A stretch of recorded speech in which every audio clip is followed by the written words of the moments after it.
regarding delayed compensation.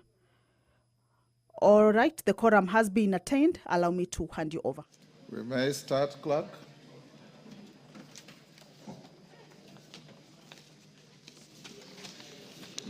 Order number 1, administration of oath. Order number 2, communication from the chair. Order number 3, messages. Members on their feet, take your seats. Take the nearest seats, Wamrada.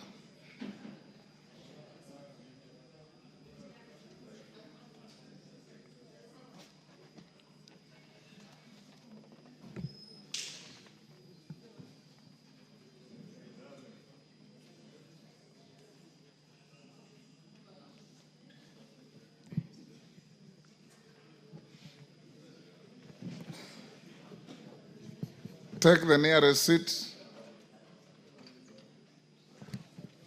Thank you, honorable members. I have a short communication from the Senate on the approval of a nominee for appointment to the board of Central Bank of Kenya. Honorable members, pursuant to the provisions of Standing Order 41-4 relating to messages from the Senate, I wish to report to the House that I've received a message from the Senate on the approval of the appointment of a member of the board of the Central Bank of Kenya. The message conveys that by a resolution passed on Thursday, 7th August 2025, the Senate adopted the joint report of the National Assembly's Departmental Committee of Finance and National Planning and the Senate Standing Committee on Finance and Budget, and approved the appointment of Mr. Pius Angasa as a member of the board of Central Bank of Kenya. Honorable members, as you recall, that the approval hearing for the nominee to the position of a member of the board of the Central Bank of Kenya was jointly conducted by the relevant committees of the Houses of Parliament. I call upon the Departmental Committee on Finance and National Planning to table its report as soon as possible to enable the House to consider the matter within the statutory timelines. The House is accordingly guided.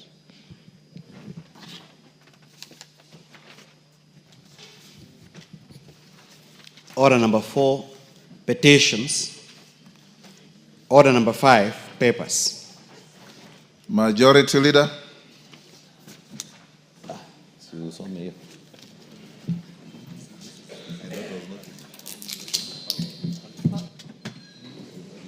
Honorable Speaker, I beg to lay the following papers on the table of the House today, Tuesday, August 12, 2025.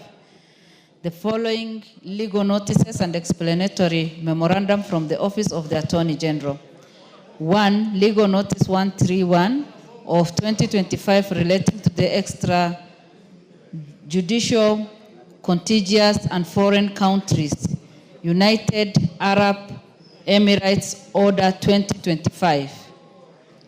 2. Legal Notice of 123 of 2025 relating to the extrajudicial, contiguous and foreign countries, People's Republic of China, Order number 2025, and 3. Legal Notice of 123 of 2023 relating to the extrajudicial, contiguous and foreign countries, Republic of Italy, Order number 2025. 2. 8th Annual Report on Treaties ratified by Kenya for the financial year 2023-2025 from the Ministry of Foreign and Diaspora Affairs. Number 3, report of the Auditor General and Financial Statement on Eldama Ravine Technical and Vocational College for the years ended 30th June 2024 and certificates therein. And 4, reports of the Auditor General and Financial Statement on Public Sector Accounting Standards Board for the year ended 30th June 2025 and the certificates therein. Thank you, Honorable Speaker, and I lay. Thank you. Chair, Committee on Delegated Legislation. Thank you, Honorable Speaker. Honorable Speaker, I beg to lay the following paper on the table of the House today, Tuesday, 12 August 2025, report of the Committee on Delegated Legislation on its consideration of the Affordable Housing Regulations 2025, legal notice number 114 of 2025. Thank you, Mr. Speaker. Thank you. Next order. Order number 6. Order number 6, notices of motion. Leader of Majority.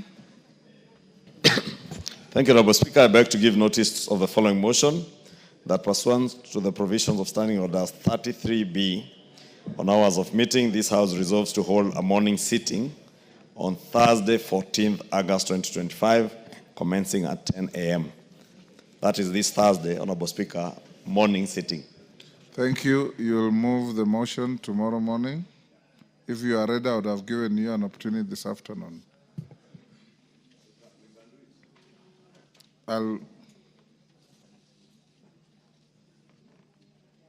Tomorrow? Okay. Chairperson, Committee on Delegated Legislation. Chepkonga. Notice of motion. Yes, sorry, Mr. Speaker. I was concentrating on the majority leader who was doing some consultation. No. I was Honorable Speaker, I beg to give notice of the following motion, that this House adopts the report of the Committee on Delegated Legislation on its consideration of the Affordable Housing Regulations 2025, laid on the table of the House on Tuesday, 12th August 2025, and pursuant to the provisions of Section 59, subsection 4 of the Affordable Housing Act number 2 of 2024, this House approves the Affordable Housing Regulations published as legal notice number 114 of 2025. I thank you, Mr. Speaker. Thank you. Honorable members, allow me to recognize a delegation from the Parliament of Uganda. I wish to introduce to you a delegation comprising 6 members of staff from the Parliament of Uganda who are seated in the Speaker's Gallery.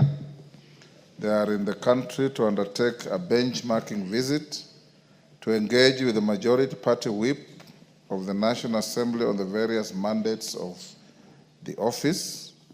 Honorable members, on my behalf and that of the National Assembly, I welcome the delegation to Parliament and wish them fruitful engagement during their stay in the country.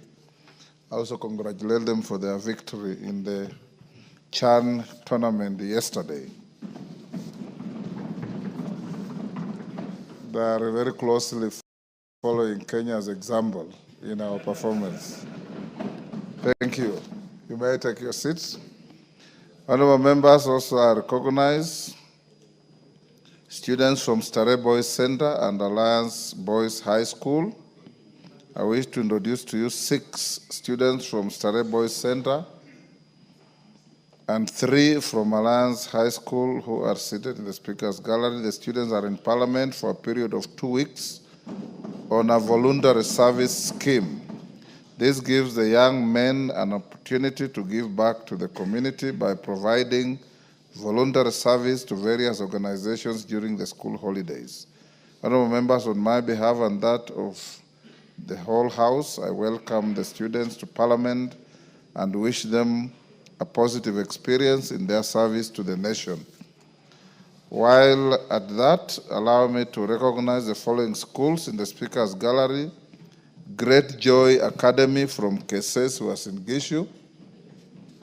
Are they there? Mberia Toleltani School from Mgwen, Nandi. Have I pronounced it properly? Yeah? Toleltani from Mgwen. Yes. In the public gallery, we have Corine Fountain Academy from Karachonyo, Homa Bay. Tinderet Educational Center from Tinderet, Nandi. Kamagambo Adventist Comprehensive School from Rongo, Migori. And Blair's Serem School from Keio North, Elgeyo Marakwet. I have been asked by Honorable Oron on behalf of Honorable Okwome, to welcome the school from Karachonyo. I give you 1 minute. Thank you, Honorable Speaker, for giving me the opportunity to welcome the Korean Fountain Comprehensive School from Karachonyo and all other schools who are here today. On behalf of Adipo Kwome, MP for Karachonyo, I welcome all the students, and I can say that all your dreams are valid and education is an equalizer, so make good use of it. Thank you. Cases, 1 minute. Thank you so much, Mr. Speaker, for according me this opportunity. May I stand to also welcome 2 schools from Keses. One is the Great Joy Academy from Annex in Keses, and also the school, Hill School Eldoret, who are scheduled to be here. Mr. Speaker, this opportunity you are quoting our schools will help create and develop their learning in class when they understand how the government of the day is working, legislative arm of the government is working to ensure we foster support and growth of their development. And I want to say thank you so much. I welcome them, feel welcome, and I know out of them, some of them will rise one day and they will take over from me. Thank you so much. Julius Melly. Thank you, Chair. Mr. Speaker, first of all, I want to thank the House and the leadership for allowing students, especially at this session of Parliament. I've seen the largest number of students to come to Parliament in recent times. And this is a demonstration that Parliament is very responsive and very welcoming. And in fact, a number of them last week and 2 weeks ago, Honorable Speaker, came here. Tinted Educational Center, amongst many schools from Nandi and across the country, have found that they can learn a lot about government, about Parliament, and how the Parliament system works. I welcome them as a Chair of Education, and on my own behalf and on behalf of members, want them to always come and learn better. Thank you, Honorable Speaker. Thank you. Tandaza, I didn't hear of any school from your constituency.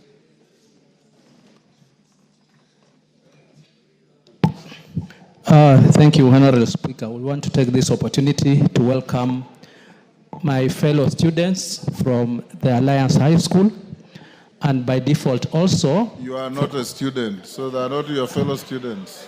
I used to be a student there, so once a student, always a student, Honorable Speaker. You are alumni of Alliance.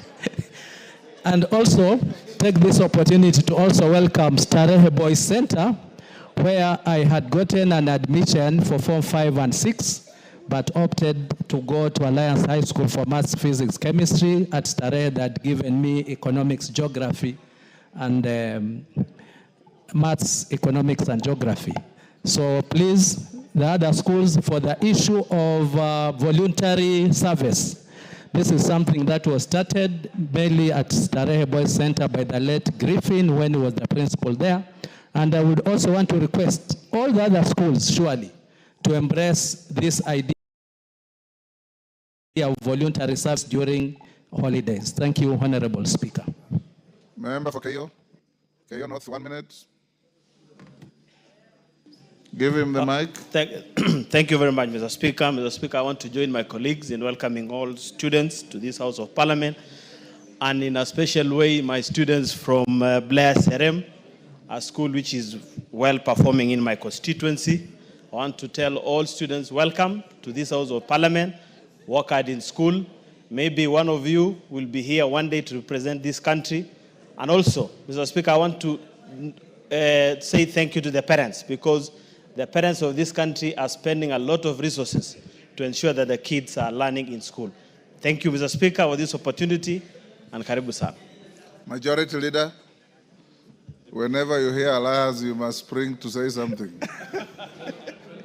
Yes, Honorable Speaker, and allow me to welcome all the students who are here. And of course, Honorable Speaker, as you said, with special recognition to those from Starehe and the Alliance High School. And just to join the Honorable Tandaza, maybe just to tell him, I am the fellow student. Since we were probably, I was behind him a few years, but being an alumni of the school, and to encourage our young people, and especially our students, that voluntary service to the nation, Honorable Speaker, and those of you who are ahead of us who served the nation through the National Youth Service are the best living examples of what voluntary service does to a nation, Honorable Speaker. And in many nations around the world, people even volunteer to serve in the military or in the police service in their countries. What the students from Starehe and Alliance are doing is living true, especially to the school motto in Alliance that says that we are strong to serve. And I remember, Honorable Speaker, and the Honorable Tandaza will tell you, we prayed every day that God would give us the strength to be men who are strong in body, mind, and character to serve fellow men faithfully. And I want to believe that is what these students from Alliance and Starehe are doing.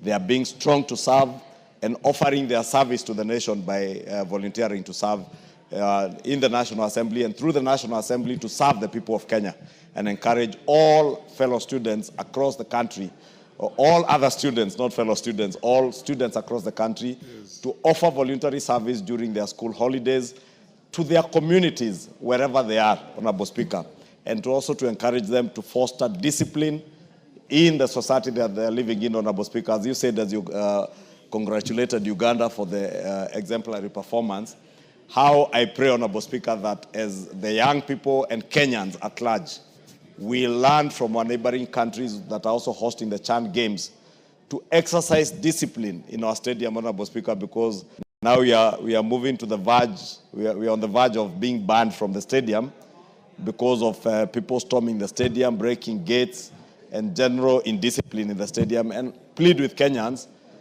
that we can cheer our team from anywhere, on the roads, in the streets, from our homes, and those of us who have an opportunity to get a ticket and get to Kasarani, to do so with immense decorum so that we encourage our team. They are doing a great job on the field, on the pitch, Honorable Speaker, and the greater thing we can do for them is to exercise our cheering in a very disciplined manner so that we cheer on our Harambee Stars, and I'm sure, Honorable Speaker, we will get there and we will win.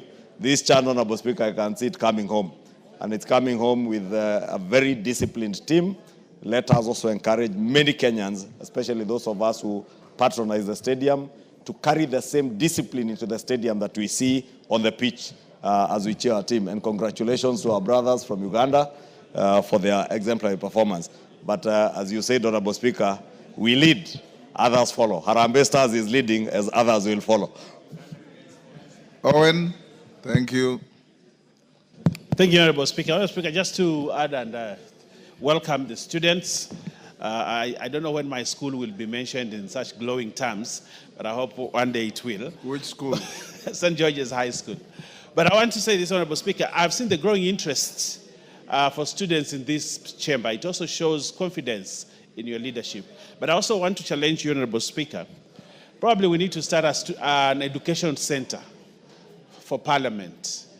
So that as the students come in here, they will pass through that center and learn a lot of things in that center. Probably Parliament needs to take that example, that bold step to build, because there's a lot of history that the students, apart from observing the proceedings here, they would learn about the members who have been here, the laws have been passed, and many other things through the elaborate education center that Parliament can build. So they don't just learn about Parliament, but they could also learn about Nairobi. We can actually house the education center for Nairobi. They would learn about KICC, they would learn about Uhuru Gardens, and all those in one center, so that we give that education to the generations, the young people that come to this house. I challenge you, Honorable Speaker. Thank you, honorable members. For the record, I think we need to congratulate ourselves, the office of the clerk and leadership. For the last 1 month, we have recorded, Majority Leader, saying we need to congratulate yourselves as Parliament, leadership, the office of the clerk, sergeant. For the last 1 month, I have recorded over 100,000 students visiting the House of Parliament. And the visit has been very incident-free. The students have been well received.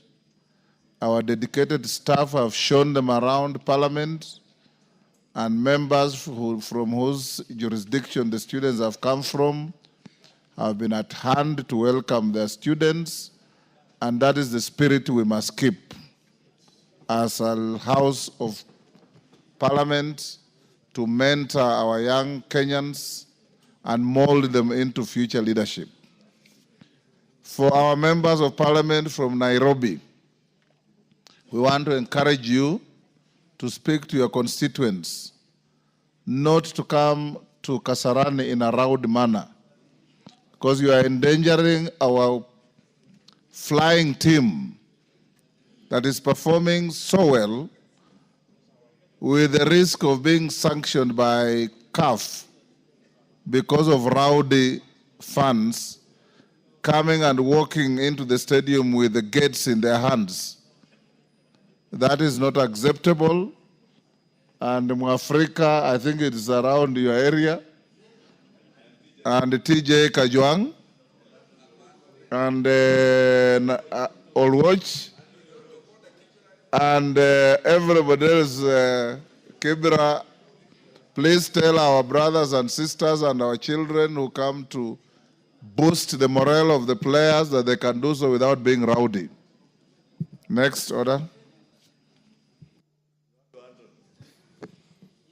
Order number 7, questions and statements.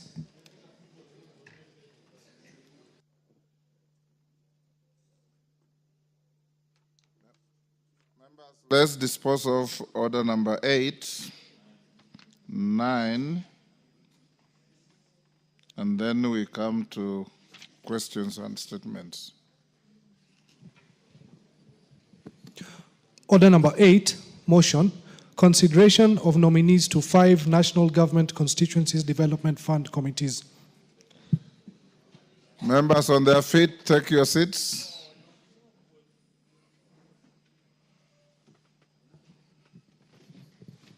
Honorable members, I'll now put the question at order number 8, which is that this House adopts the report of the Committee on National Government Constituencies Development Fund laid on the table of the House on Wednesday, 6 August 2025, and pursuant to the provisions of Section 43(4) of the National Government Constituency Development Fund Act, Cap 414A, and paragraphs 5, 2, and 10 of the National Government Constituency Development Fund Regulations 2016, approves the list of nominees for appointment to the following 5 constituency committees of the National Government Constituency Development Fund, and the names are set out in the order paper for Isiolo South constituency, for Lunga constituency, for Kuria West constituency, for Homa Bay constituency, and for Kitui South constituency. As members of that opinion say aye. Aye. Will those of the contrary opinion say nay? The ayes have it. Next. Order number 9, motion, consideration of report on the examination of financial statements for the National Humanitarian Fund. Question to be put. Members on their feet at the bar, take the nearest seats. Take the nearest seats. Betsimba.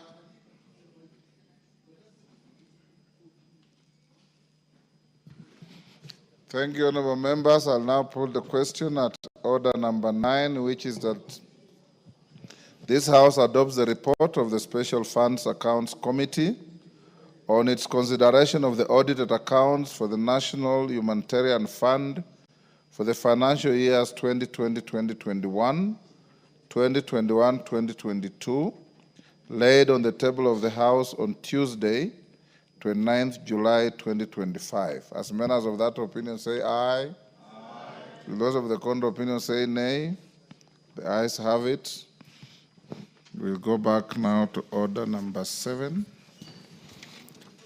Order number 7, questions and statements. Karemba Eric, member for Runyenjes. Thank you. Thank you, Honorable Speaker. request for a statement regarding non-payment of 67 beneficiaries under the Older Persons Cash Transfer Program. Honorable Speaker, pursuant to the provisions of Standing Order 42-2C, I rise to request for a statement from the chairperson of the Departmental Committee on Social Protection regarding the non-payment of 67 beneficiaries under the Older Persons Cash Transfer Program, OPCTP, in Runyenjes constituency. Honorable Speaker, the primary objective of the Older Persons Cash Transfer Program is to improve livelihoods of poor households with persons aged 65 years and above. However, in Runyenjes constituency, 67 beneficiaries registered under the Cash Transfer Program have not received their monthly stipend for the months of June and July 2025. The failure to disburse the funds has exacerbated the financial constraint faced by these individuals and placed a disproportionate burden on their families. Honorable Speaker, it is against this background that I request for a statement from the chairperson of the Departmental Committee on Social Protection on the following. 1. A status report from the Ministry of Labor and Social Protection detailing the registered beneficiaries in Runyenjes constituency who have not received their payments, and 2, reasons for the delay in processing of payment to the beneficiaries and the timelines for payment. I thank you, Honorable Speaker. Thank you, Karemba. That goes to which committee? Social Protection. Is Alice Nganga here? Majority will inform Alice Nganga to bring a response within the first week after recess.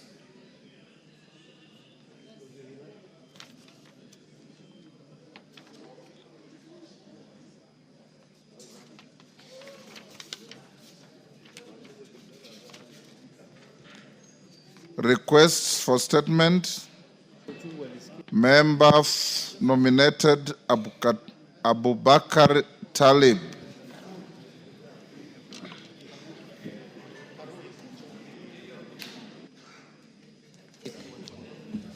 Abubakar. Thank you, Honorable Speaker. Honorable Speaker, pursuant to Standing Order 42C, I rise to request from the chairperson of the Departmental Committee on Administration and National Security regarding the mounting of roadblocks along public roads in the country. Honorable Speaker, Section 69A of Traffic Act, Cap 403, regarding mounting of roadblock empowers the Inspector General of Police to, by notice in the Gazette, designate a place along a public road on which police roadblock may be mounted. The Act further provides that roadblocks may be mounted in a non-designated place only in the exceptional circumstances certified by the Inspector General or his authorized officer. Honorable Speaker, whereas roadblocks are intended to enable security agencies to regulate the flow of traffic, to enable response to security issues and enforcement of traffic rules, there have been complaints that police officers across the country take inordinately long to clear vehicle at roadblocks. It is further claimed that that some officers extort motorists at roadblocks instead of undertaking security checks or enforcing traffic rules.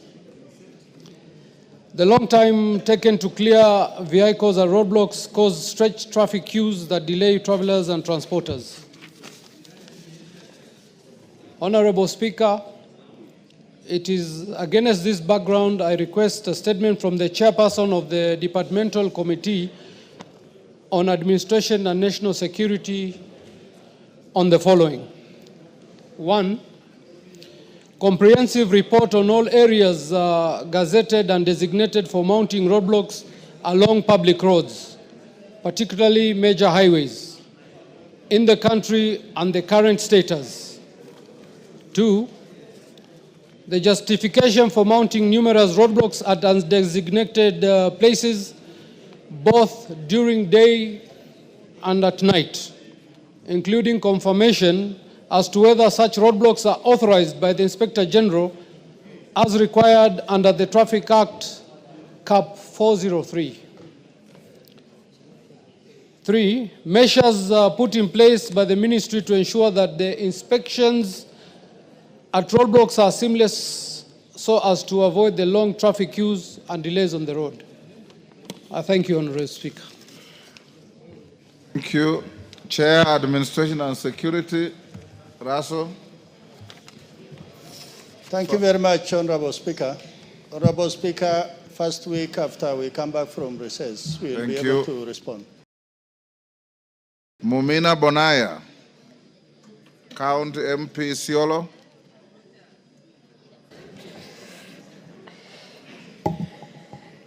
Request for a statement regarding insecurity in Isiolo County.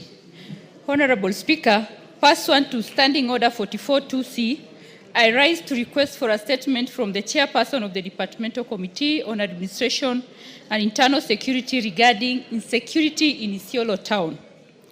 Honorable Speaker, Isiolo Town is on the brink of descending into chaos, and the streets are flooded with seemingly unregistered firearms. While the central business district is currently encountering a lot of unrest, fear, and open hostility. The tension is palpable, with residents living under constant threat of violence and disorder. This wave of insecurity in Isiolo Town is not accidental. It is being aggravated by the political class, particularly those associated with the recent attempt to impeach the governor of Isiolo County. The charged political atmosphere has emboldened armed elements, leading to more brazen and violent incidents whose consequences are becoming grave. Among the most disturbing cases of this insecurity is the recent shooting and severe injury of the Secretary General of the Somali Council of Elders, Mr. Idle Hassan Ibrahim, who was allegedly targeted while carrying out his duties. Such attacks send a chilling message and further erode public confidence in the ability of the security agencies to protect citizens. Honorable Speaker, it is against this backdrop that I request for a statement from the Chairperson of the Departmental Committee on Administration and Internal Security on the following. 1, immediate measures on disarmament of individuals in Isiolo Town who are seemingly in possession of illegal firearms. 2, specific actions on addressing the surge of insecurity in Isiolo County, including the link between security and the recent political activities in the county. And lastly, any progress made in the investigation into the recent shooting and severe injury of the Secretary General of the Somali Council of Elders, Mr. Idle Hassan Ibrahim, and steps taken to prosecute those responsible. I thank you, Honorable Speaker. Thank you. When can you bring a response? Honorable Speaker, considering the gravity of this matter, we'll be able to speak to the ministry to give us response as soon as possible, and we will be able to call the honorable member so that within 2 weeks they'll be able to respond. Within the committee? Yes. Okay. Mumina, in 2 weeks you can appear before the committee to get your preliminary response. Sabina Chege, nominated member. Thank you, Mr. Speaker. Honorable Speaker, pursuant to the provision of Standing Order number 44-2C, I rise to request for a statement from the Chairperson of the Departmental Committee on Trade, Industry and Cooperatives regarding the proposed mode of payment for coffee farmers in the country. Honorable Speaker, in August 2023, the government implemented the direct sales system, DSS, mandating that payments be routed directly to the accounts of cooperatives with the objective of safeguarding farmers' income and ensuring financial order within the sector. However, Proposals to make payments directly to individual farmers' bank accounts or via M-Pesa was introduced without comprehensive consultation with key stakeholders, particularly coffee farmers and their cooperatives, generating widespread concern amongst the coffee farmers. Notably, the proposals are viewed as undermining the fundamental principles of cooperatives, which offer collective bargaining strength, equitable profit distribution, and financial accountability. The current payment model of directing funds from the Nairobi Coffee Exchange through cooperatives have demonstrated transparency and efficacy. In contrast, the DSS centralizes payment control within financial institutions and government bodies, consequently eroding the autonomy of cooperatives in managing members' proceeds. These shifts prompt serious questions regarding the capacity of the reforms to genuinely stabilize and enhance the agriculture sector. Honorable Speaker, the disbursement of payments to individual accounts, therefore, threatens this revenue model by restricting cooperatives' ability to deduct loan repayments, levy service charges, and invest in communal infrastructure, thus jeopardizing their sustainability. And therefore, stakeholders within the coffee value chain have expressed legitimate apprehension that bypassing cooperatives will undermine their viability, thereby placing farmers' financial security and overall coffee economy at risk. It is therefore imperative that payments continue to be disbursed securely and promptly through cooperatives to safeguard the livelihood of thousands of farmers and ensure the sector long-term stability.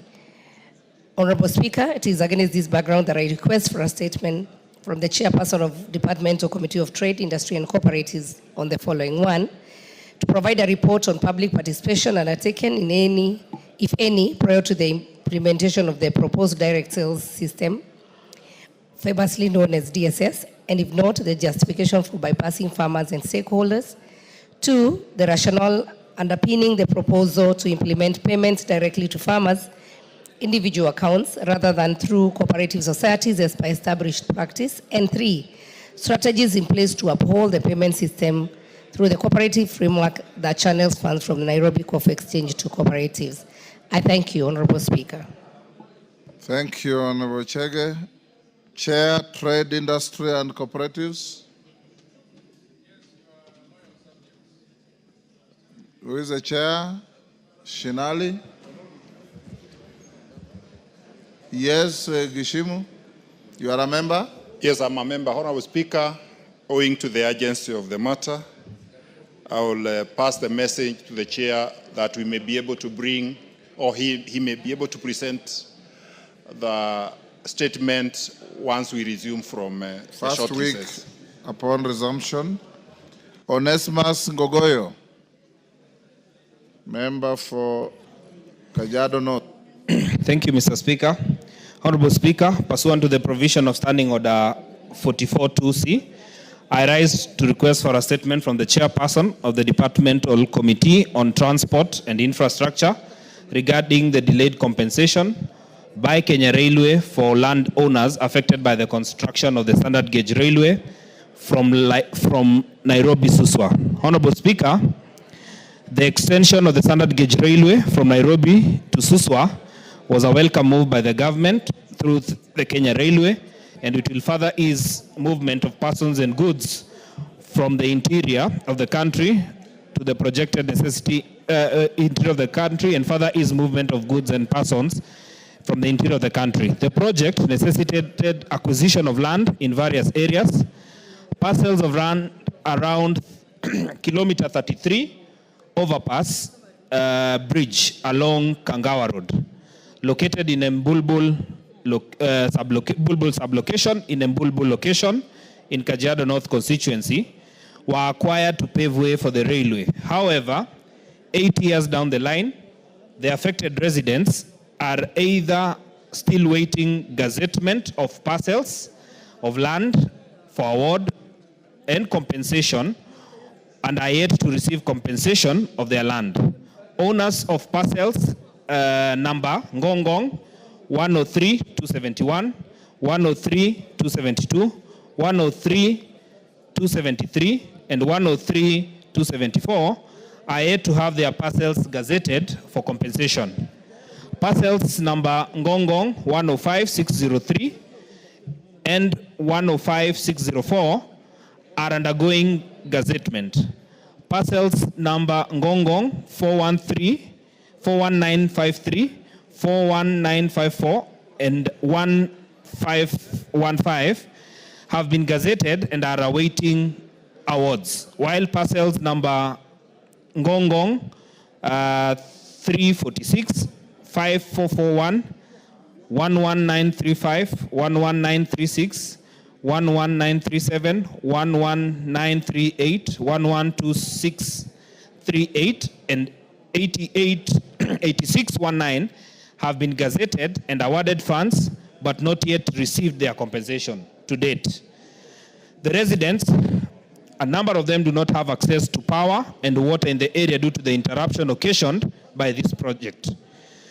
Honorable Speaker, it is against this background that I seek a statement from the chairperson of the Departmental Committee on Transport Infrastructure on the following. Number one, reasons for the delay in the process of requisite compensation for the affected residents of Mbulbul location in Kajiado North by Kenya Railway. Number two, confirmation of whether the budgetary allocation has been provided for and why the delay for the SGR land in the current financial year. And three, measures the ministry is taking to ensure that those affected by compulsory acquisition of land for similar projects in future are compensated in time. Thank you, Mr. Speaker. Thank you, Chair. Transport and Infrastructure. GK. Give him the mic. Thank you, Honorable Speaker. We will avail the response a week after recess. Okay. So be it. Wanjiku Muhia. Kipipiri. Honorable Speaker, pursuant to the provision of Standing Order 44.2c, I rise to request for a statement from the chairperson of Departmental Committee on Transport and Infrastructure regarding the non-completion of the Gilgil Machinery Road in Kipipiri constituency. Honorable Speaker, while the residents of Kipipiri appreciate the long-awaited progress on the Gilgil Machinery initiated in 2017 and which is currently nearing completion, it is deeply regrettable that several critical access roads connecting to it remain unconstructed. These include the roads leading to Lereshua Secondary School, the National Cereal and Produce Board Depot, the Lereshua Chief's Office, Kahiga Center, and the surrounding community institutions. Honorable Speaker, during the public participation and planning phases, the local community was assured that these access roads were part of the original BQ. However, there are reports alleged from the resident engineer that these sections may not be constructed. It is of major concern that the contractor is now preparing to demobilize from the site, leaving behind approximately 2 kilometers of essential access road undone. This will undermine the functionality and utility of the main road, particularly for institutions like Lereshua Secondary School. It will also affect the delivery of essential supplies and services and expose the students and staffs to avoidable hardship.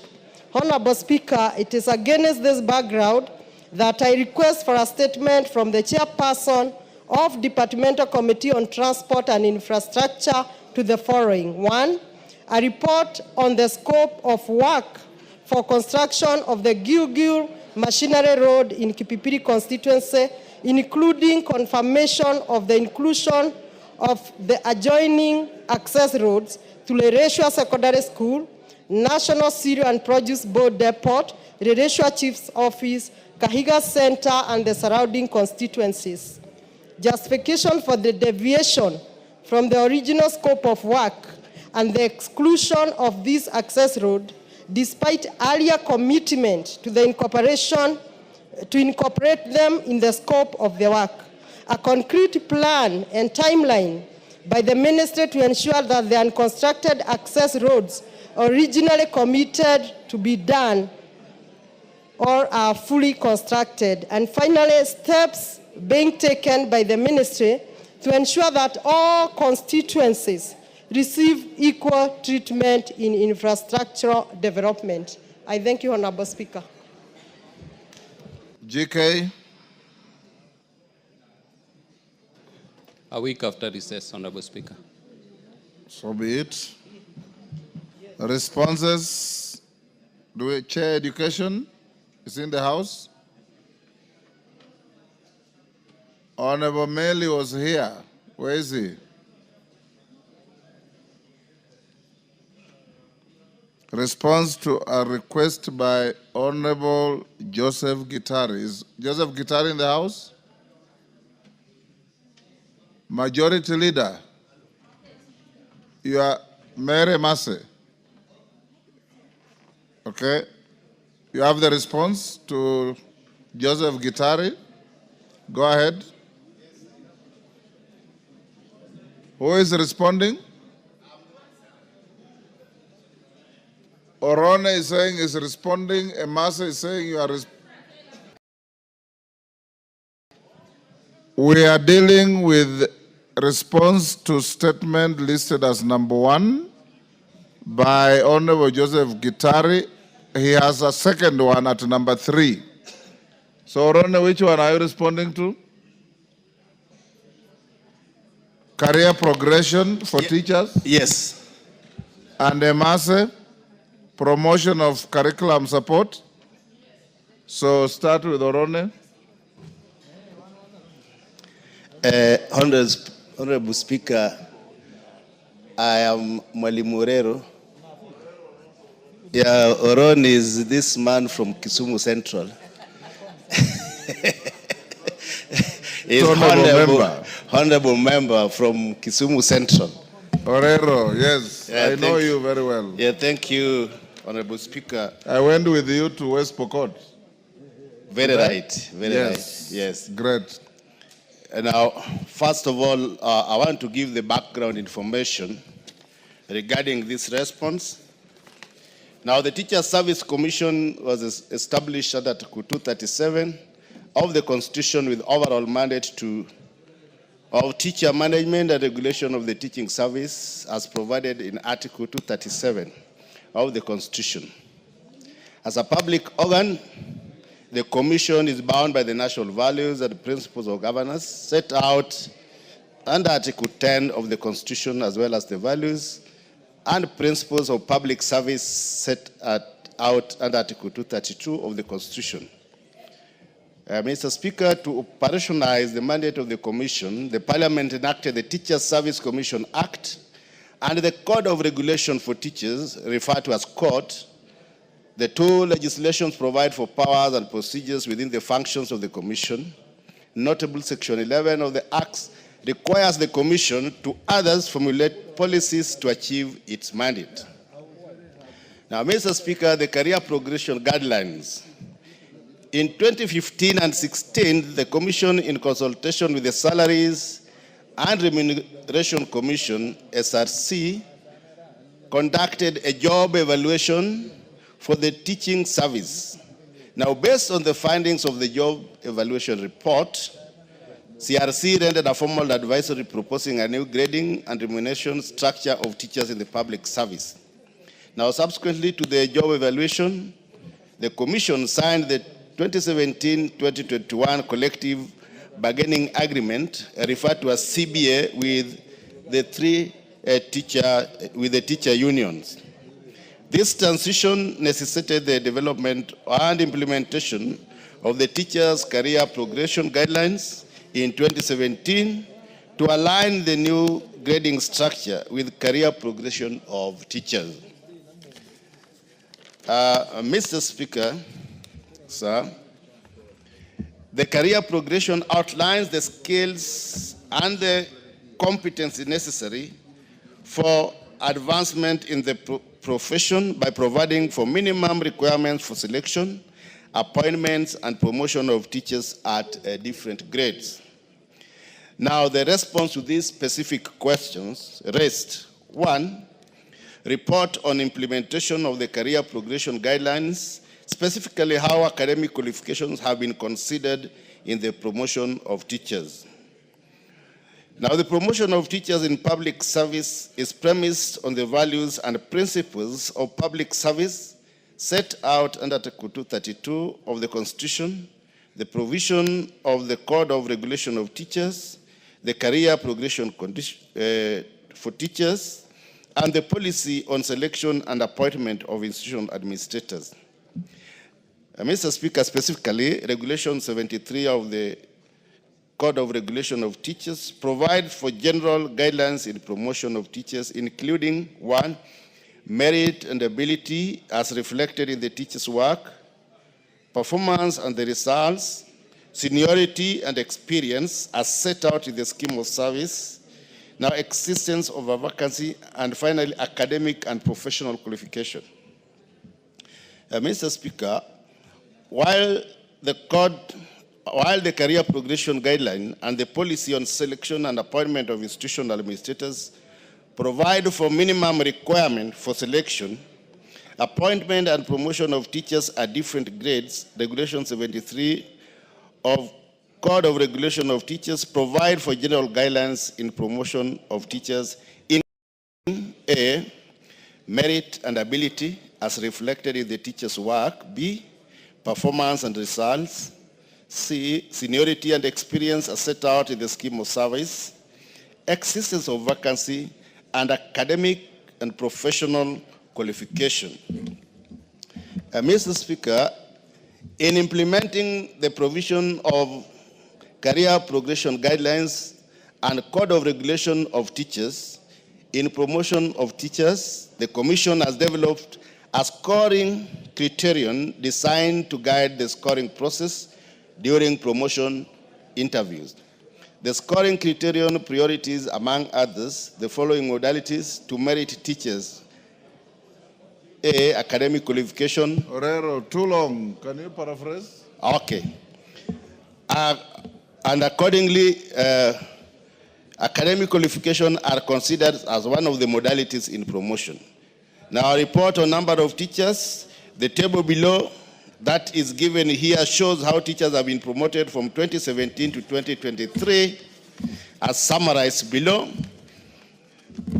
And the measures that the Teacher Service Commission has put in place, noting the current shortage of JSS teachers, 1 or 2 of those is during promotion priority teachers who have stagnated longer by awarding them higher scores, and other listed below to address this junior secondary school commission. Now, accordingly, the Teacher Service Commission have recruited over 76,000 teachers as of now. Now, the strategies of Teacher Service Commission which has been put in place include, among other things, assigning higher scores to teachers with advanced academic record, and also noting the qualification of the promoting system. Mr. Speaker, the Commission remains committed to a transparent and merit-based promotion system that motivates teachers and enhances service delivery. Annual budgeting for promotion and recognition of academic qualification are key steps toward ensuring career progression of all teachers. Thank you, Mr. Speaker, and that is the end of the reply. Thank you, Mr. Speaker. Thank you, Honorable Gitari.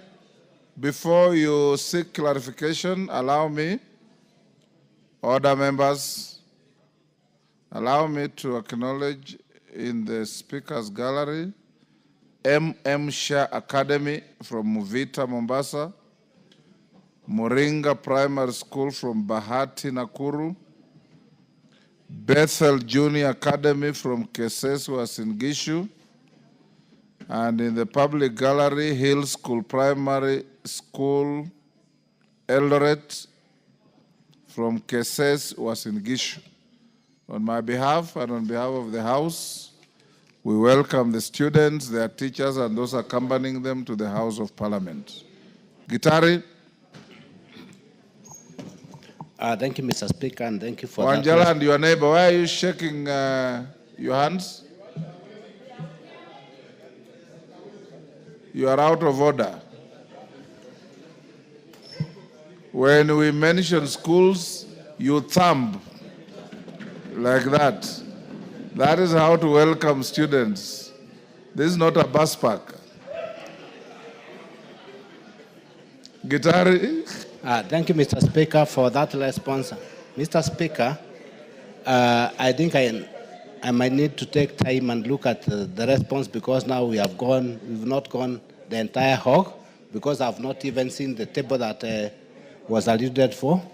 Maybe if I have other issues, I can follow up with the committee so that I can do any clarification. So for now, I would wish that matter less there. Orero? Did you hear what he said? Let him repeat. I'm not okay. Honorable Gitari? Yes. Orero did not hear you. Mr. Speaker, I've said that I'm happy with the response, but I might need to interrogate because I don't have the response because like there is a table of the number of teachers. Yes. Have a look at it and then you can prosecute further before the committee. Yes, I can follow up with the committee in case of any other clarification. Thank you. I thank you. A response to Honorable Abdul Haro. Education. Is it Orero or Emase? Honorable Mary Emase, do you have a response to Honorable Haro? Honorable Speaker, is for Honorable Gitari again on promotions. It's the No, one I have. Gitari will come after Abdul Haro. Education. Orero, do you have the answer?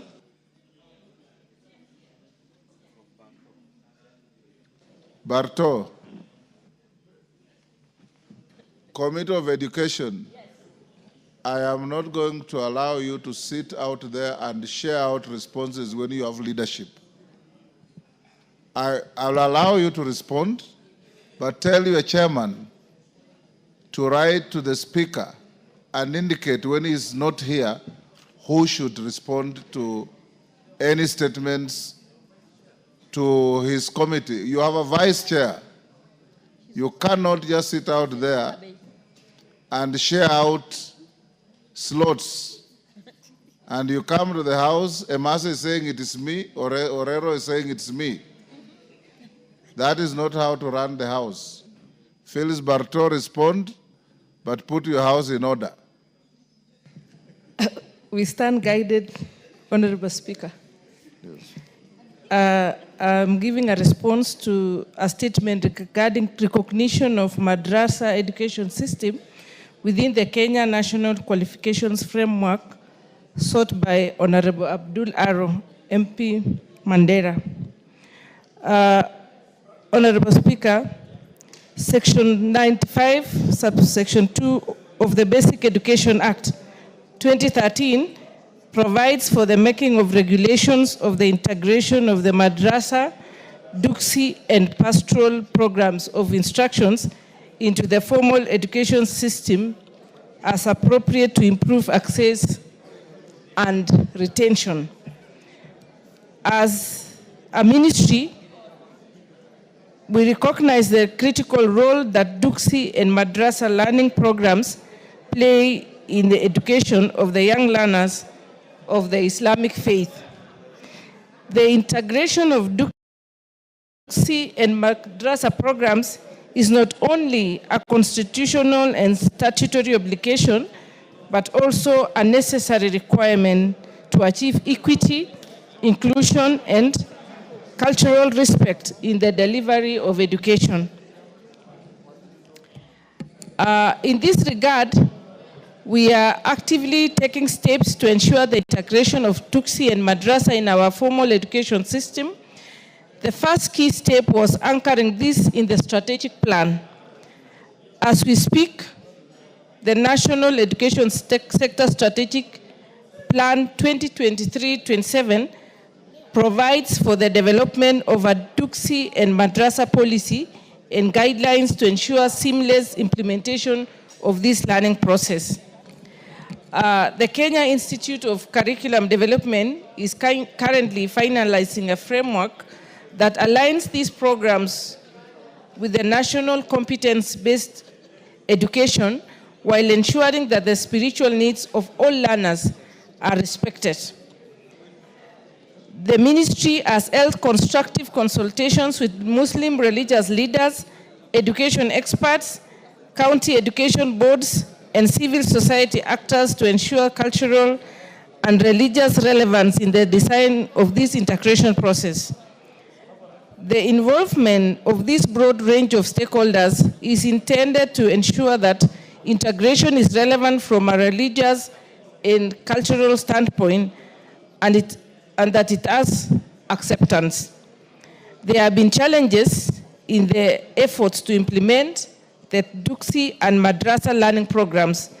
These challenges include the following. A, the absence of a standardized curriculum, since religious learning curricula in Duksi and Madrasa schools vary widely in content, methodology, and language, which complicates the harmonization with the national curriculum. Many Duksi and Madrasa instructors have not undergone formal teacher training recognized by Teacher Service Commission. This limits their eligibility for deployment in public schools due to lack of certified religious educators. And most Duksi and Madrasa institutions operate informally and lack adequate facilities for the integration within formal school settings, particularly in ASAL counties like Mandera, Wajir, and Garissa. However, the ministry is working with the stakeholders to address these challenges and to set the stage for the integration within the formal school settings, particularly. However, the ministry is working with the stakeholders to address these challenges and to set stage for the integration of these learning programs in the context of the ongoing reform process. That is the presentation, Mr. Speaker. Thank you, Phyllis Barto. Abdul Haro. Abdul, you satisfied with the response? We go to the next. Give him the mic. Thank you, Honorable Speaker. I'm satisfied with the response. Thank you. Now, response to Joseph Gitari Mere Mase, Honorable Member for Teso South. Thank you, Honorable Speaker. Honorable Speaker, I'm responding to the statement by Honorable Joseph Gitari on promotion, curriculum, support officers. Background. In 1963, the government established the Teachers Advisory Center, TAGs, with the mandate to provide in-service courses to, among others, offer aid in developing curriculum and using new instructional materials. The centers were manned by TAC tutors who were teachers by profession. Honorable Speaker, pursuant to the shift in the structure and management of the Teacher Service Commission, in general, the Commission in 2015 changed the designation of TAC tutors to curriculum support officers and deployed them to zones with an expanded mandate. Consequently, the post of TAC tutors, DCC lecturers, and special education assessors were declared absolute.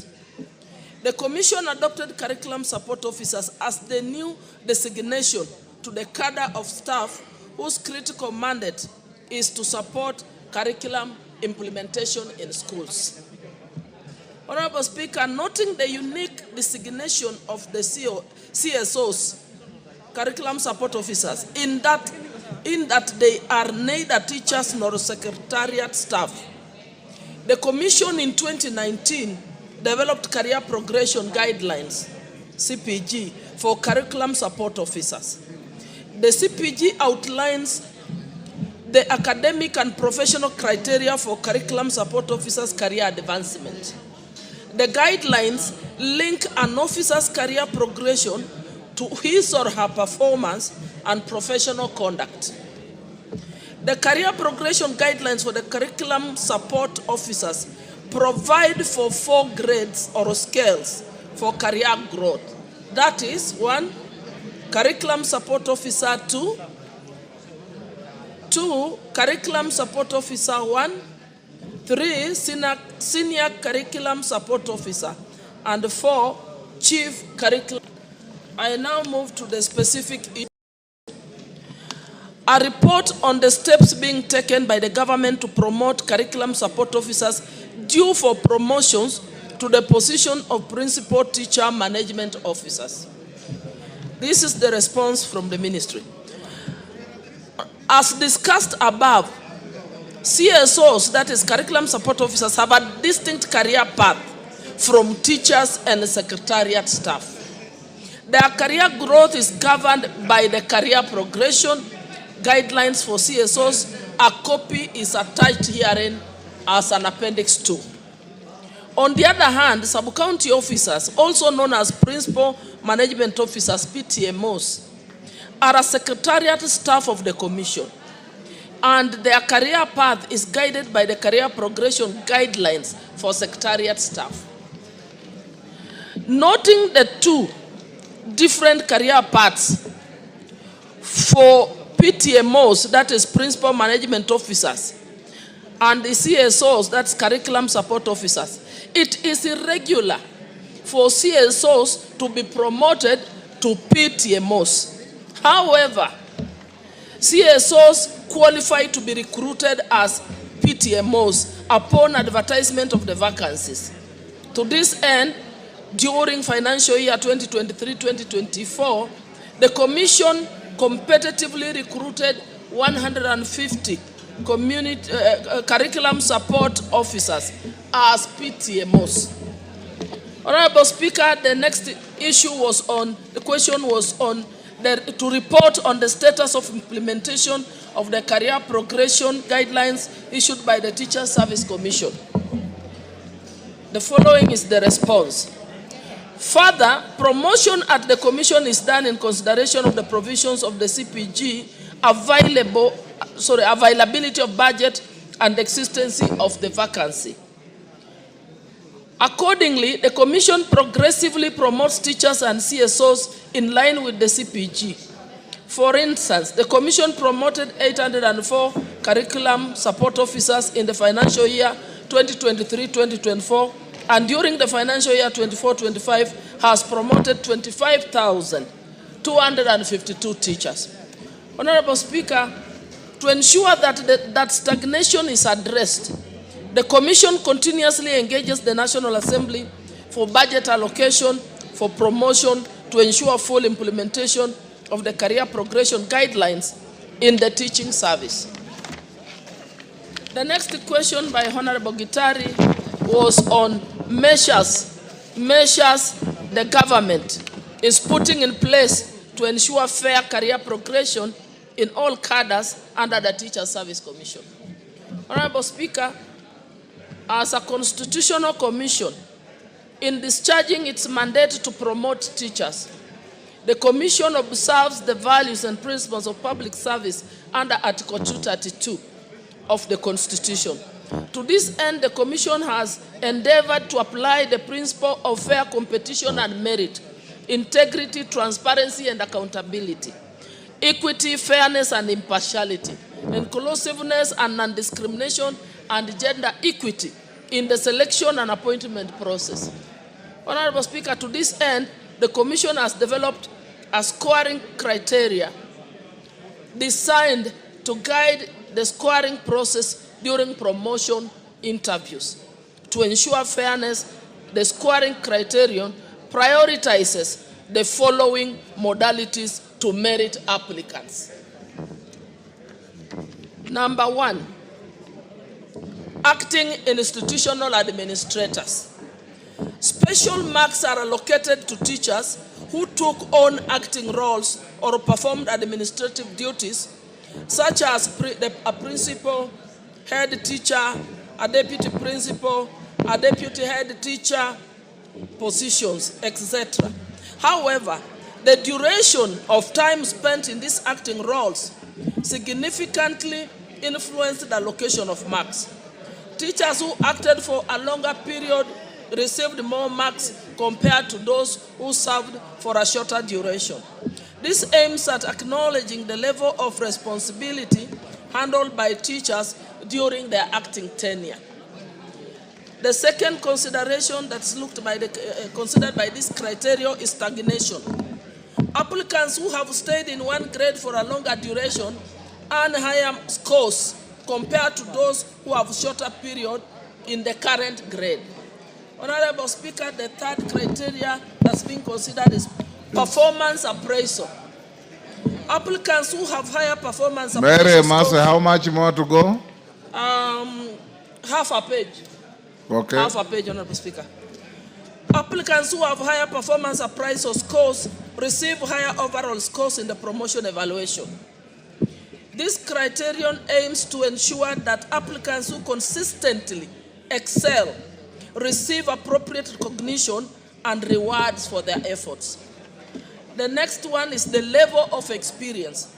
Applicants aged 55 years and above score higher compared to those in the younger age brackets. A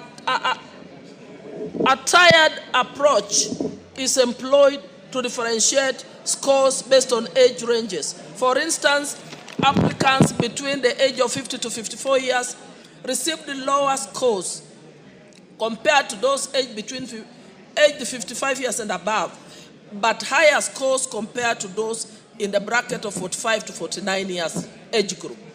This approach acknowledges the value of experience and maturity in teaching, recognizing the contributions of senior applicants. And finally, Honorable Speaker, in addition to the criteria mentioned above, the criteria also factors A, knowledge of financial management for head of institution and deputy heads. B, familiarity with the Teacher Service Commission policies and procedures. 3, competence in managing learner discipline. I thank you. Honorable Gitari.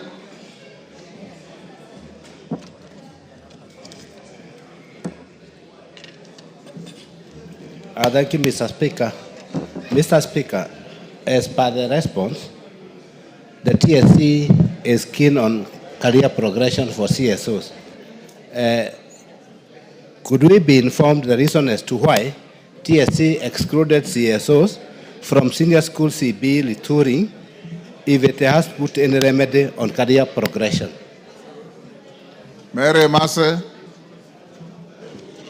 do you have the competence to answer that?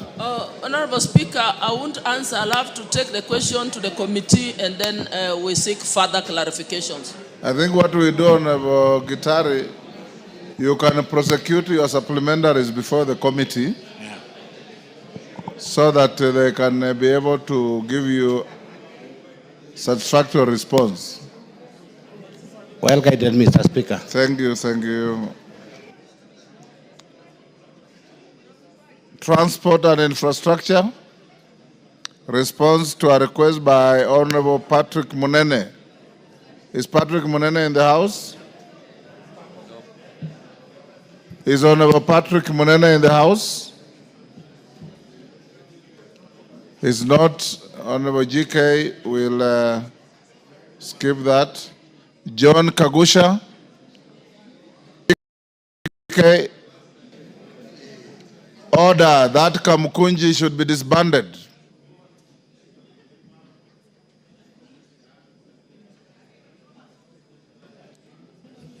Honorable Speaker, I can't see the... Honorable John Kagusha is Patrick Munene is not here, so we stay that. I'll give you an opportunity to respond on a Thursday morning. Correct. We have a morning sitting from the indications Then you can respond to John Kagusha's road safety at Montezuma. Thank you, Honorable Speaker. Honorable Speaker, on Thursday, 10th April this year, the member for Mukurweini constituency, the Honorable John Kagushia MP, statement from the chairperson of the Departmental Committee on Transport and Infrastructure regarding the road safety at Montezuma Madrasa Funeral Home along Thika Road.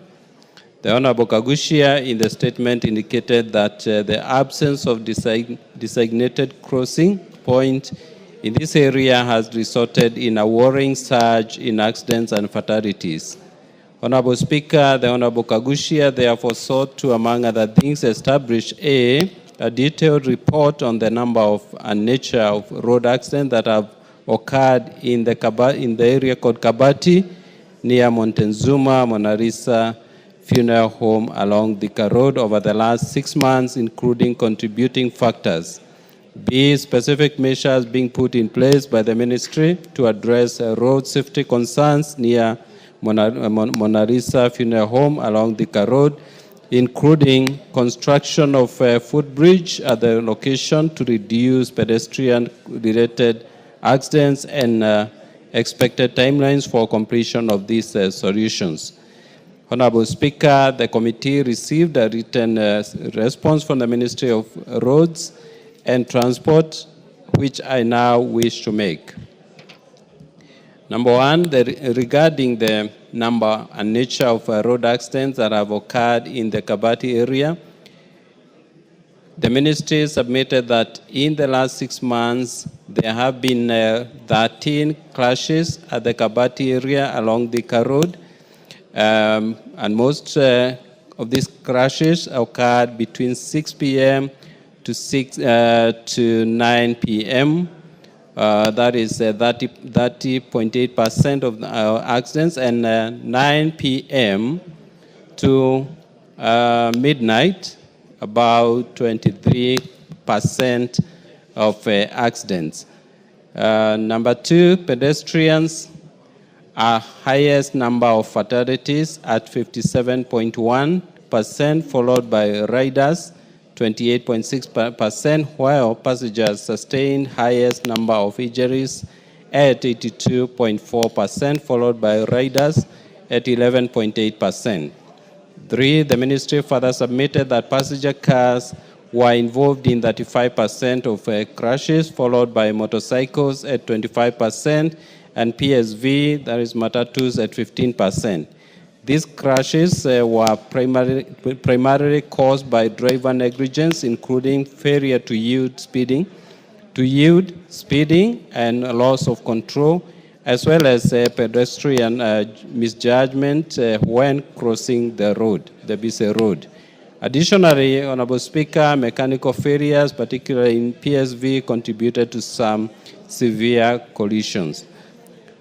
Number 4, regarding the specific measures being put in place by the ministry to address the road safety concerns near Montezuma Madrasa Funeral Home along Thika Road, including construction of a footbridge at the location to reduce pedestrian-related accidents and expected timelines for implementing these solutions. Honorable Speaker, the Ministry for Roads and Transport through the Kenya National Highway Authority and the National Transport and Safety Authority have put in place the following measures to enhance road safety at Montezuma Madrasa Funeral Home. A, with the need for pedestrian safety enhancement in the area, albeit as short-term measures, designation. Honorable Speaker, you may need to protect me because there are 2 members in front of me who are making very loud noise. Honorable Speaker, I have 2 colleagues who are not giving me peace in front of me. Order, Honorable Hillary and Justice. Thank you, Honorable Speaker. B, implementation of appropriate speed limit and usage of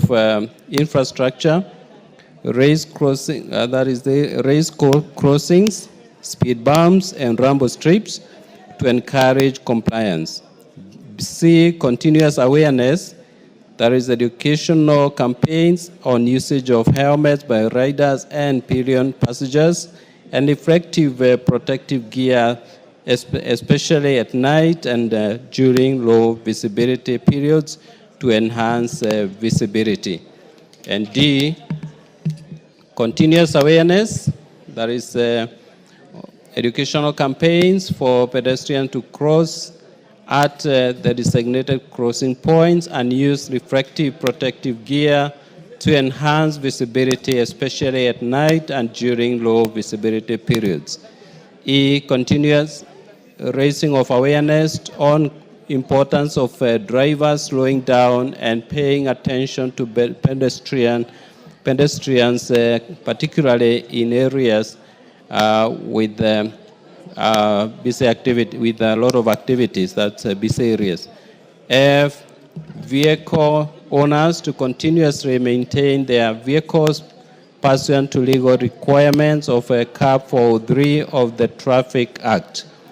G, introduction of vehicle telematic systems under the draft Commercial Vehicle Operational Regulations 2025, as real-time monitoring can be used to alert drivers of unsafe driving conditions and behavior, ultimately reducing accidents and promoting safer driving practices.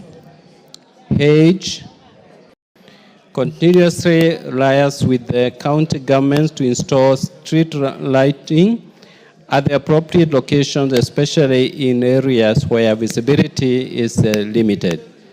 Honorable Speaker, thank you, and I submit. Kagusha. Thank you, Honorable Speaker. I want to appreciate the response, even though the response has come rather late after raising it back in April. Honorable Speaker, what you will notice is that from the steps that Ministry or Kenya proposes to take, none of those proposals give any meaningful solution to the problem that we have there.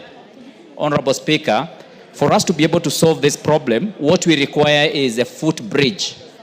But when you look at the responses that we are getting now, Kenya and Ministry is proposing to enhance awareness for pedestrians to observe the pedestrian crossing points.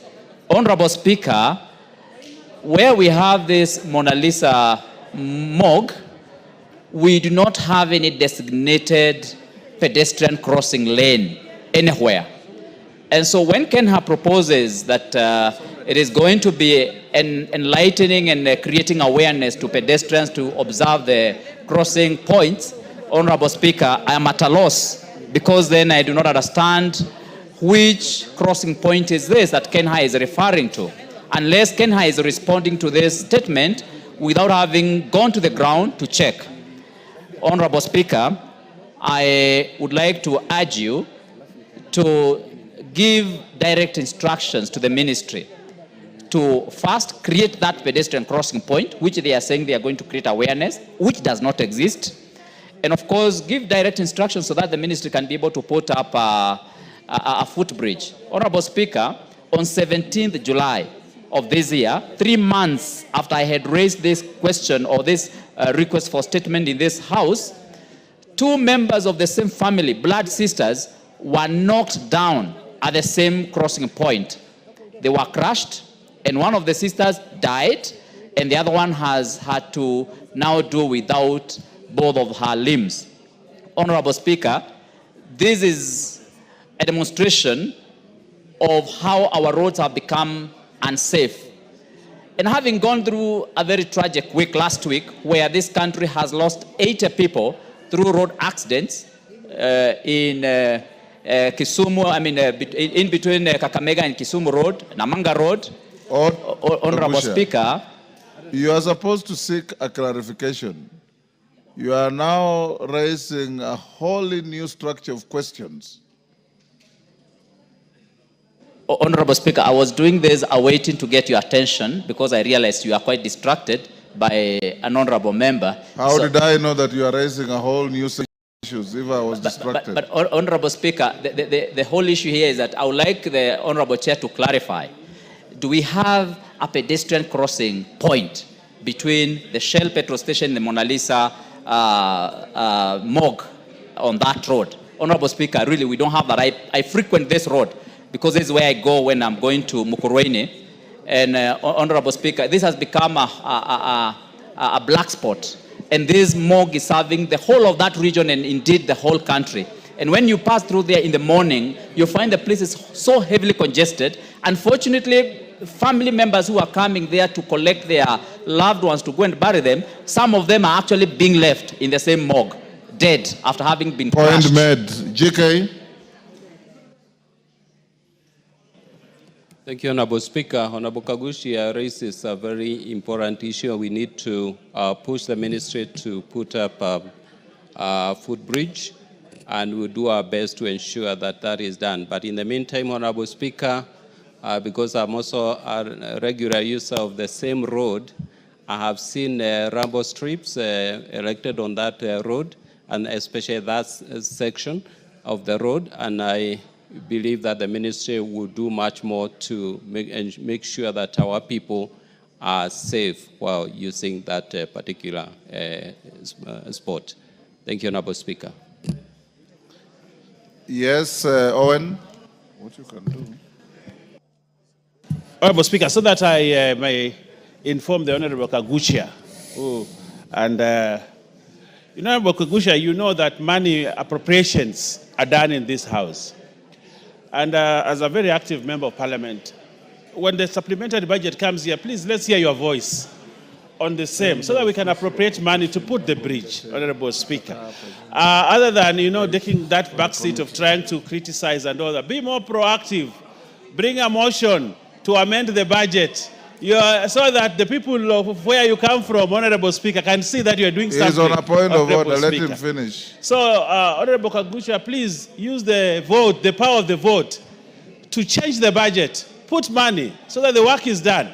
So that, you are seen to be doing something. Otherwise, your people will know that you're just here to ask questions and criticize and do nothing. Yes, Kagusha, what is your issue? Honorable Speaker, even though Honorable Mbaya is a senior in this House, I am surprised by his ignorance and how he displays arrogance while he's trying to bring issues that don't exist. Honorable Speaker, by Honorable Kagushia asking for a footbridge to be done at the between Shell and Montezuma morgue, how is that criticism? Does Honorable Mbaya understand what criticism is about? And is Honorable Mbaya trying is he trying to say that I do not raise issues of budget in this House? Honorable Speaker, when we were making supplementary budget, Honorable Mbaya here was actually trying to gag me when I was raising these issues. And I want to ask Honorable Mbaya, in all fairness, you need to allow honorable members to execute the issues here without having to defend the executive. This House is not... Order, Honorable Kakusha. The fact that he raised something about what you said does not mean he was gagging you. He has no capacity to gag you. At all. I gave you space to speak, and you spoke. Yes, Honorable Tandaza. Give Honorable Tandaza. Thank you, Honorable Speaker. Is Honorable Kagusha in order to refer to Honorable Mbaya as Mbaya, and Mbaya means bad, while we know that he's not bad at all. Is he in order to refer to him as Mbaya, which means bad? He's not, he's out of order. We'll leave it there. Honorable members, I acknowledge in the public gallery Captain Comprehensive School from Konoin Bomet, Mukushune Primary School from South Imenti Meru, Al Irshad Integrated Academy from Garissa Township, Garissa, and Kapsitet Junior Primary from Sigowet Soin Kericho on my behalf. And on behalf of the House, we welcome the students, their teachers, and those accompanying them to the House of Parliament. Kemei, 1 minute. Thank you, Honorable Speaker, for the opportunity you've given me to welcome the students from Kipsitet Comprehensive School, and indeed all the other students who have visited Parliament this afternoon and anytime they come to Parliament. Mr. Speaker, Kipsitet Primary is one of the best performing primary schools in the constituency, and the last edition of the Kericho County Cross Country Championships, they helped us host the championship, and they saw the world beaters who took part in the cross country, including Ferguson Rotich and Faith Cherotich, who is the fourth best in the world in the distance of 3,000 meter steeplechase. I want to encourage them that as they work hard, they also venture into sports. Thank you, Mr. Speaker, and I thank you. Thank you, honorable members. Next order.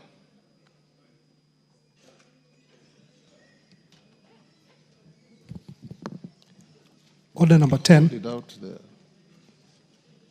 Order number 10, motion, consideration of report on the examination of financial statements for the Water Sector Trust Fund. Honorable members, I was requested by Honorable Daoud of Imenti on behalf of the committee that we step down this order. They are not ready. We can put it to next week on Tuesday morning. Next order. Order number 11, Committee of the Whole House. Honorable members, will you be upstanding?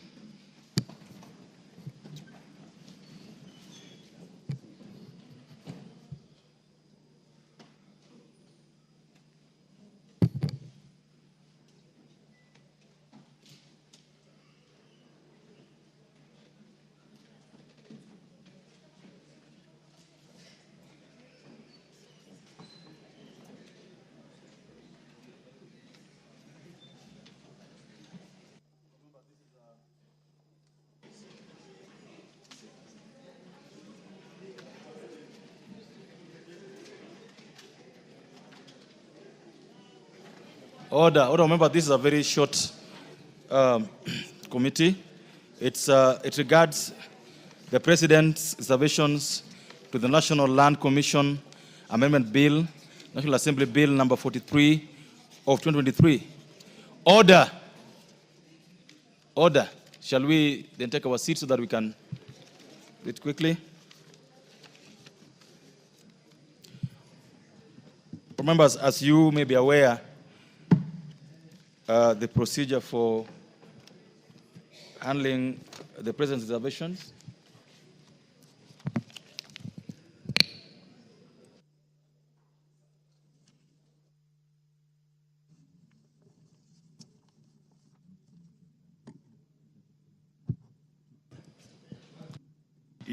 Members, you may be aware that for you to overturn these reservations or disagree with them, we require to raise 2/3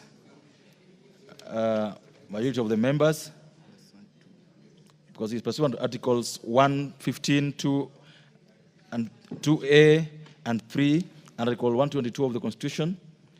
And in this instance, to pass these reservations requires just a simple majority. So we'll proceed quickly.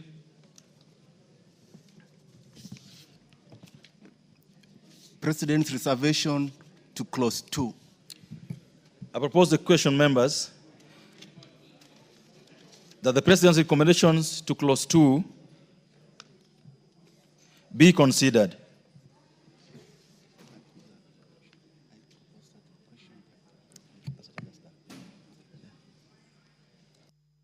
Pose a question. The President's recommendations to clause 2 be considered. Chairperson. Chairperson Lands Committee. Are you the one dealing with it, Chair, go ahead. Thank you, Honorable Chair. Honorable Chair, I propose that clause 2 be amended as contained in the order paper, just to add that when the committee considered the reservations as presented by His Excellency the President, the committee agreed and adopted all the reservations that were presented by His Excellency the President, and that's why we are proposing that this clause be amended as proposed.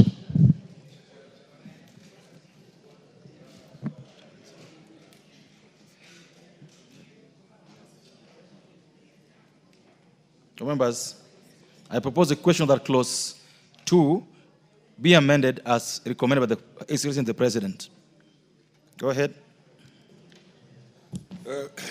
Chair, even though I'm fully aware that the proposed amendments or reservations by the President would carry the day just by simple majority, I think it is important that we put our voices to the implication of these, to the rights to property under sections 40 of the Constitution, and the potential abuse that this can have to people who have already enjoyed proprietary rights over property, especially people with freehold.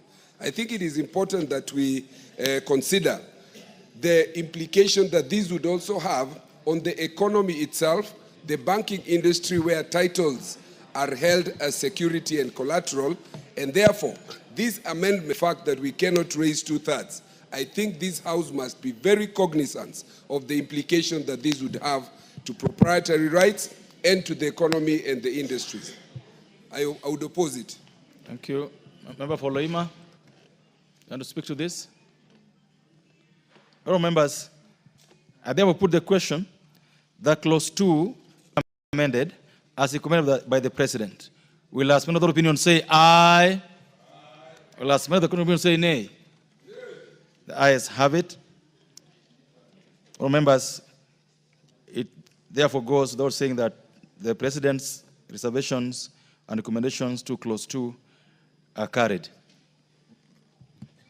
President's reservation to clause 3. Members, I propose a question that the President's recommendation to clause 3 be now considered. Chairman, Lands Committee. Thank you, Honorable Chair. I propose that clause 3. You beg to move that? I move that the clause 3 be amended as contained in the order paper.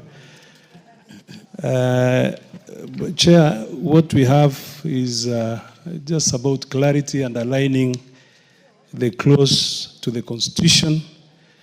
So when the committee considered this, again, we adopted, because it was just giving sanity and cleaning that particular clause. There was nothing major, including even clause 2. Clause 2 was talking about the limit, the 5-year limit. So it didn't have a lot of implications, and we were even proposing that once we are done with these amendments, we can still revisit and see whether we are able to give that extension. There is provision within the clause that if NLC so feels that they need an extension of the same, then we should be able to do that. I move. Thank you. Members, I now propose a question that clause 3, be amended as recommended by the Executive of the President. There's no contribution on this. All members, I therefore put the question that clause 3 be amended as recommended by His Excellency the President. Will as many opinion say aye? Will as many the opinion say nay? The ayes have it, with the result that the President's recommendation for the amendment of clause 3 of this bill is carried.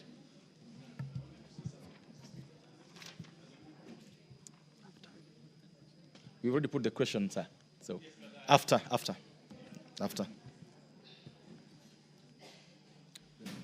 Not now. You're gonna get a chance in the coming. So the mover, Honorable Yamoko, you have to move for reporting the whole House. I'm sure you have the notes. Honorable Chairperson, I beg to move that the committee do report to the House its consideration. Obaya, are you not the mover of this bill? No, it's because you called me. Because Honorable Nyamoko is just the chair of Lands Committee. Yeah. Yes. But this bill was moved by you, not so? Yes. So this is your opportunity to move for reporting. That's okay. Thank you, Honorable Speaker. Honorable Speaker, Chairman, Honorable Chair, I want to, say, let me move fast, then I say. Let me move fast. Let me move, yeah? Honorable Chairperson, I beg to move that the committee do report to the House its consideration of the President's reservations to the National Assembly Land Commission Amendment Bill, National Assembly Bill number 43 of 2023, and its approval thereof without amendment. Honorable Speaker, Honorable Chair, while we know the limitations we have as Parliament when dealing with presidential reservation, we respect that because it is constitutional, Honorable Speaker. But the amendments that have come in, Honorable Speaker, just like Honorable Olwoch was talking about, have certain implications both in law and constitutionality that, Honorable Speaker, we as a country we may run into some trouble, Honorable Speaker, as we move forward. While some of the amendments provide clarity and they're very good. For example, the amendment, Honorable Speaker, on the issue of publishing in the Gazette notice, which I agree, or the amendment on a person may register determination, because the National Lands Commission has had that problem, that a determination is done and then no action is taken because the NLC will say, no, we need a court order on the same. But now we are providing clarity, and I thank the team that worked on this to say now, when a determination is done by National Lands Commission, the beneficiary of that determination can now go to court and register that determination, which I think is an improvement. Thank you, Major. Because for many times, you see, National Lands Commission determinations have been ignored, but this registering it gives it force of law, which is very important. Honorable Speaker, Chair, again, the Commission... You know very well, the Honorable I understand, but allow me some latitude. This is not the stage to do that. Okay. You know that very well. So I beg to move, Honorable Speaker, thank you. That we do reporting to the House. Thank you. Thank you. Members, I now put the question, which is that the committee do report to the House its consideration of the President's reservations to the National Land Commission Amendment Bill, National Assembly Bill number 43 of 2023, and its approval thereof without amendments. Will as many of the opinion say aye? Will as many of the opinion say nay? Ayes have it.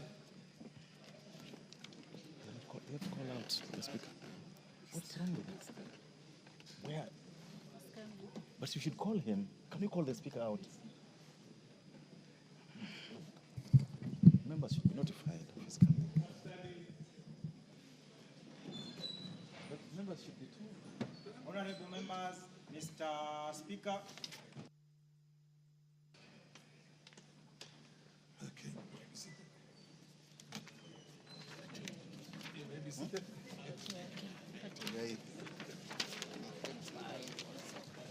Just give him any other.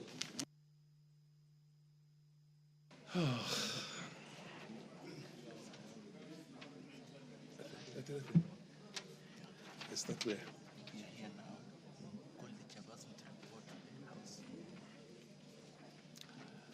I call upon the chairperson to report to the House.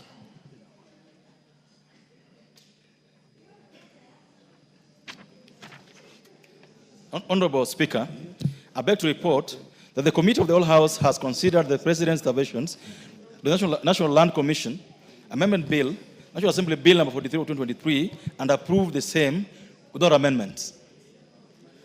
Move of the bill to move agreement to the report. Honorable Speaker, I beg to move that the House do agree with the committee in the said report. I will also ask the chairperson of Lands to second, but if you allow me, Honorable Speaker, at this juncture, is it okay? At this juncture, Honorable Speaker, to say a few things about the bill. This is a very good bill. The National Lands Commission has been incapacitated because of lack of proper statute for it to operate. As we move these amendments, which have been long overdue, Honorable Speaker, the people, especially the people of the coast region... Order, Honorable Deputy Majority Leader. I have to propose before, just... I have to propose first before you can. Okay. You can make that kind of. The other one is just a ritual. You basically follow verbatim everything. That's so how the mover can can second. The chairman.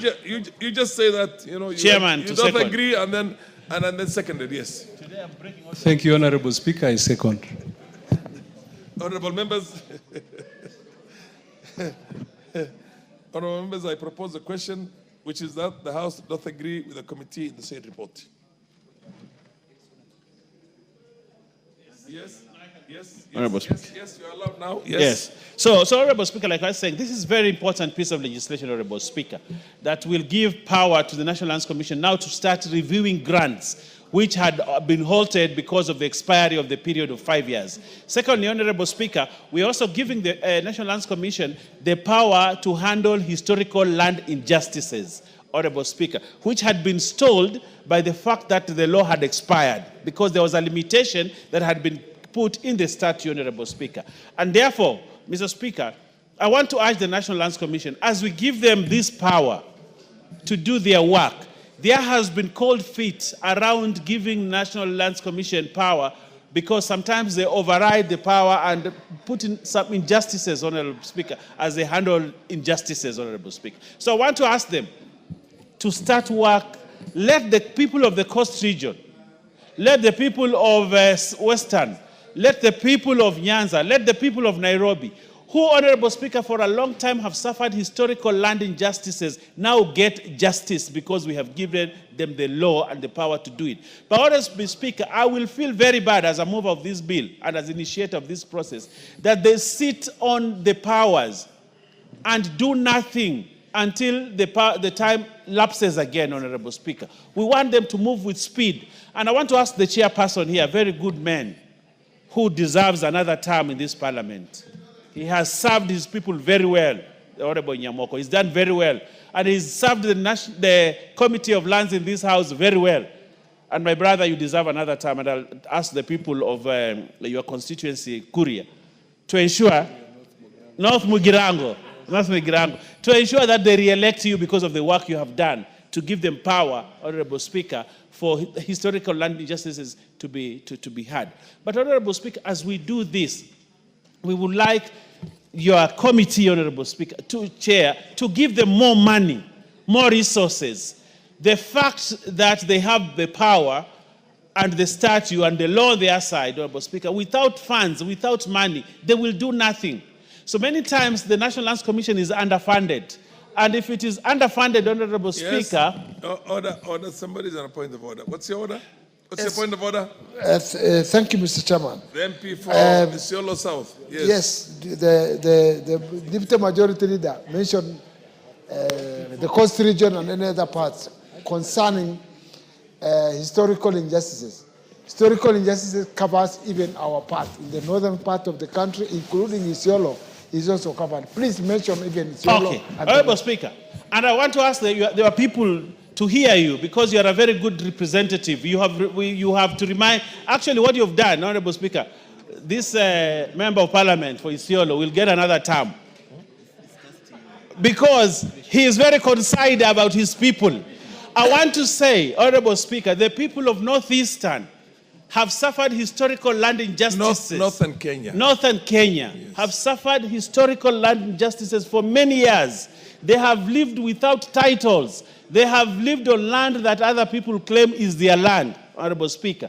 And they deserve justice. And that's why the Constitution of Kenya put two important things in that Constitution.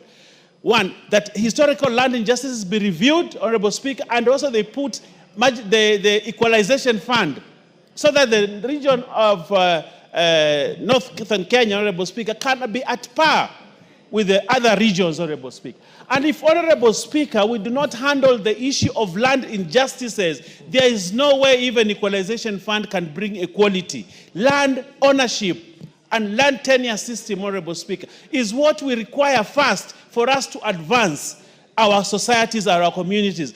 And the people of Coast, the people of Kilifi, the people of Kwale, the people of the Northern Kenya can never take off as giants in the economic matters, Honorable Speaker, if they do not get land back We fought for independence of this country for 3 things, Honorable Speaker. To get economic independence, to get political independence, but also to get back our lands, Honorable. That's why the war independence was important.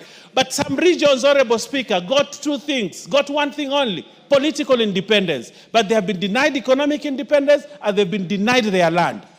This law, Honorable Speaker, and I'm very passionate about this, is a precursor, is one big step towards ensuring that the reasons why we fought for independence in this country is achieved. And I am happy today that this 13th Parliament is midwifing this law, Honorable Speaker. And as we move, Honorable Speaker, on this matter, I want to say this. Although the presidential reservation, we support it because of the thresholds, constitutional.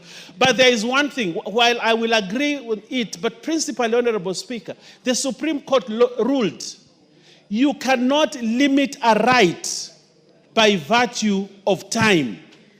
A right is a right. If you are denied your right this year and you come and claim it 2050, it will still be a right. But what we have, but the presidential memorandum has introduced the aspect of time again, capping it at 5 years.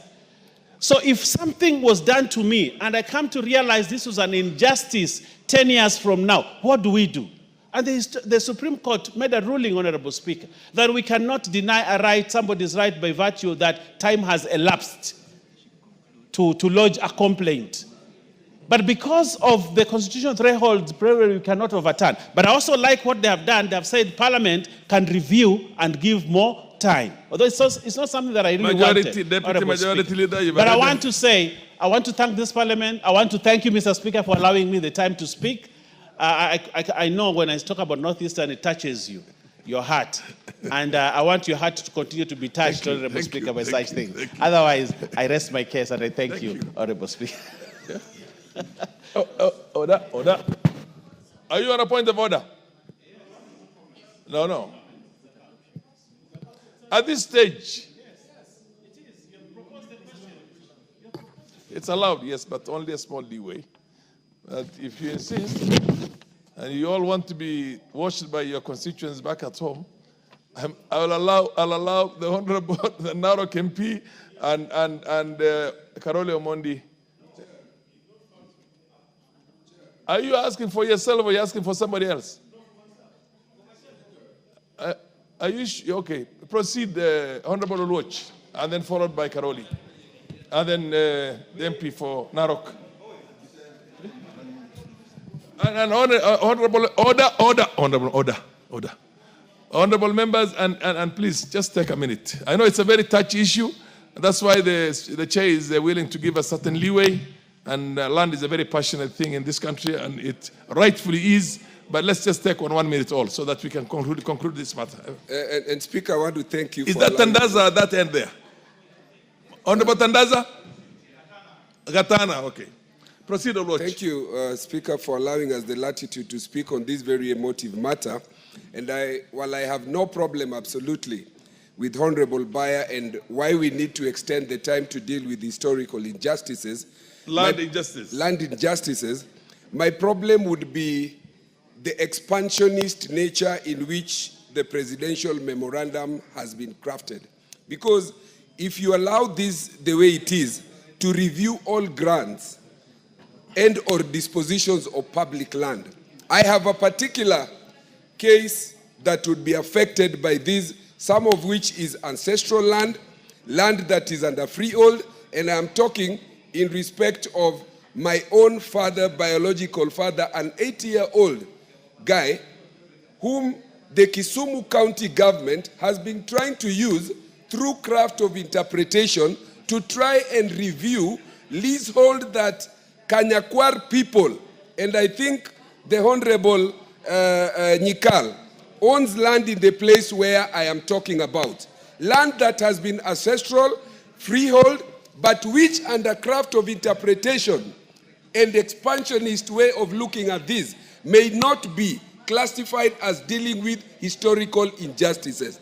It would be taking away proprietary rights that had already been accrued, which must not have been the intention of the Constitution and the drafters of this when they said they wanted to deal with the cases in Northeastern, the ones in Coast, And even in Madrasa, where we've not been titled since independence, I have a problem with how the National Land Commission, and lastly, and I thank you, this is my very last point, we must also look at the constitutionality of this in respect of what you call the retrospective or retroactive application of law.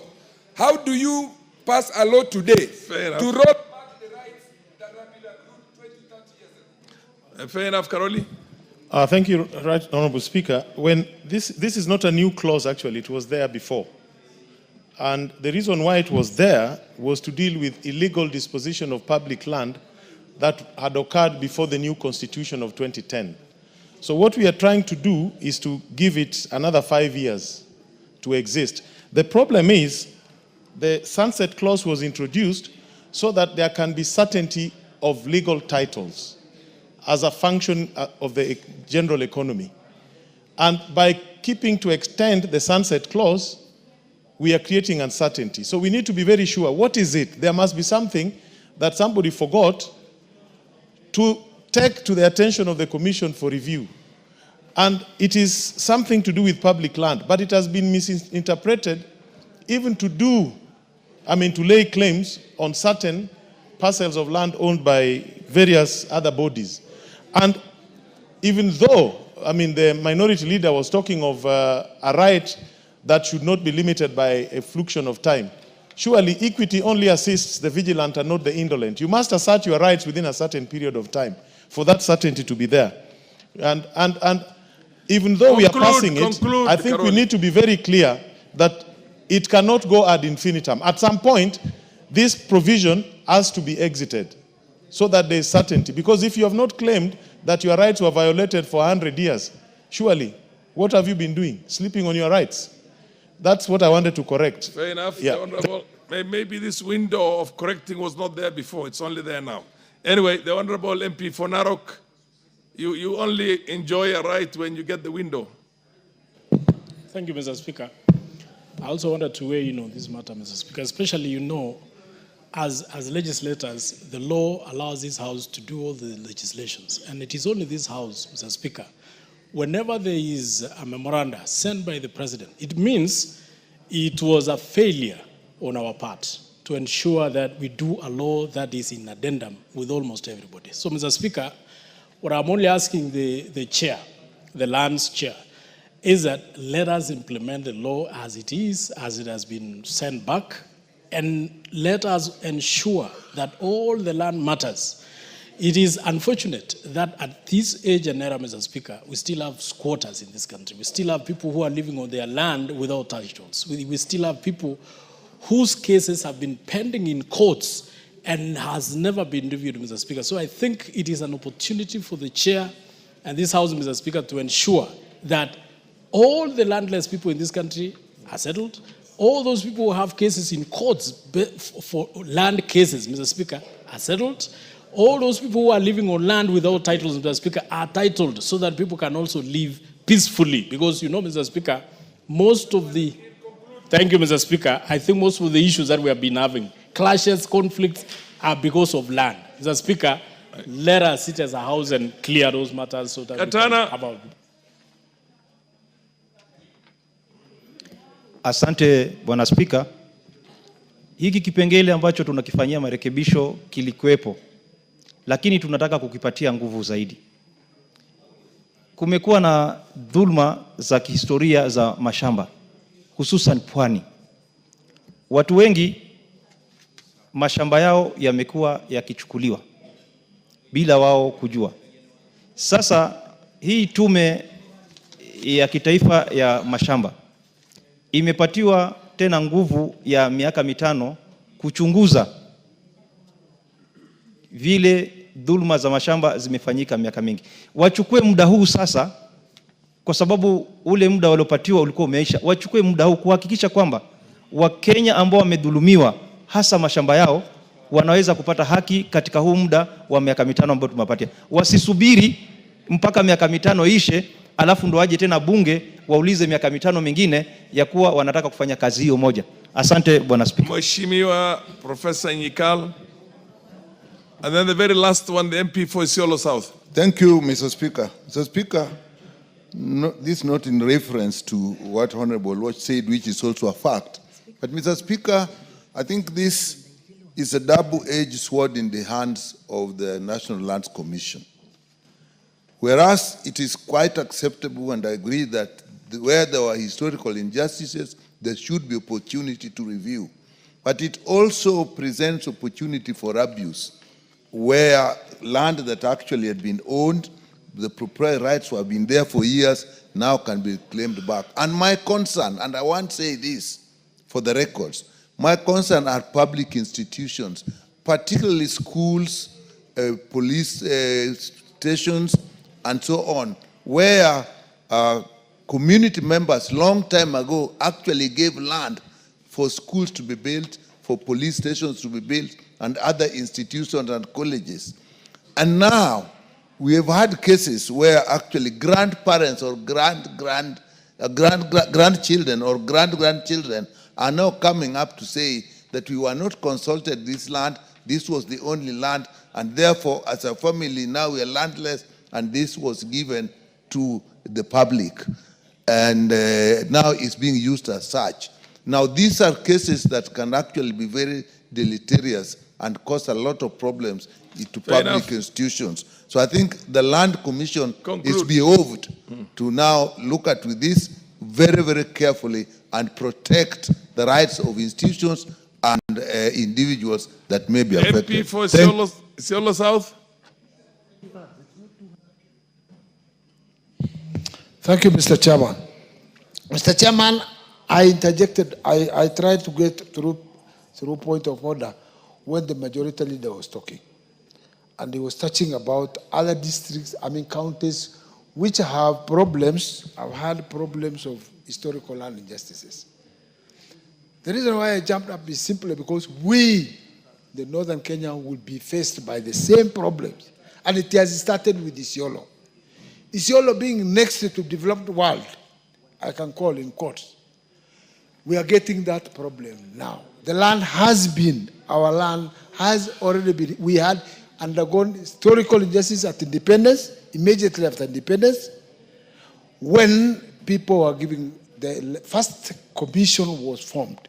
And we went to court. In 2015, the court pronounced itself, the High Court of Kenya, Justice Lenaola, that there was historical injustice under case number 511 in 2015, that matter be referred to National Assembly to form a commission which will go and get that matter corrected. Up to today, nothing has come out. And today, and we were told that the time has lapsed. That is why I'm saying we are now getting a air of relief, so that the National Land Commission should now push for formation of a commission over that matter in Isiolo between us and Meru County. That is where we have, and it's a pending case, and the judge has announced themselves, and we could not go anywhere to get our matters pursued further than that, so that the historical injustice we suffered after 1963 can be taken care of. Fair enough. Yeah. Thank you. Very last one, Sarah Korere. Mheshimiwa Sarah Korere. Thank you, Please give her the mic. Thank you, Speaker. Speaker, this amendment, if I'm not wrong, speaks specifically to public land. And Speaker, you know when it comes to matters land, it is very emotive. But again, Mr. Speaker, it is true what the Honorable Member for Isiolo South is raising, that the National Land Commission, at least in our knowledge, has failed to address the historical land injustices. But Speaker, having said that, there is public land, especially in northern Kenya, where we all come from, where the government had allocated this land to public institutions, regardless of the need of the locals of those areas. And most of the times, Mr. Speaker, like the Leparua land, you find that the Kenya Defense Forces has been given so much land, and the local communities are killing each other because of the scarce resources. You know, if you look at the KDF today, there is so much grounds they can go to train. The Suguta Valley. Why should that be a no-go zone area for the KDF? They have everything it takes to flush out those bandits there and go and train in Suguta Valley. They can go train in Mgogodo Forest. You know, the bandits have taken over Mgogodo Forest. So this amendment is very important, and the local communities. You know, Mr. Speaker, sir, if you look at Rumuruti today, there is so much public land in Rumuruti which the county government is using to dish out to their friends in Nairobi, in wherever, and the local community who are there are still landless. So, Mr. Speaker, sir, I think this amendment will come in time, and the incoming National Lands Commission must do better than their predecessors. Thank you, Mr. Speaker. You came late. What happened? Serious? 1 minute.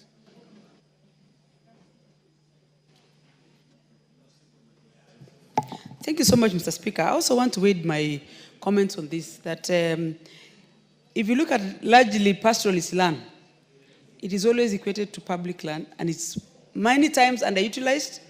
But if you look at the recommendation of the Commission, most people who live in those lands suffer a lot.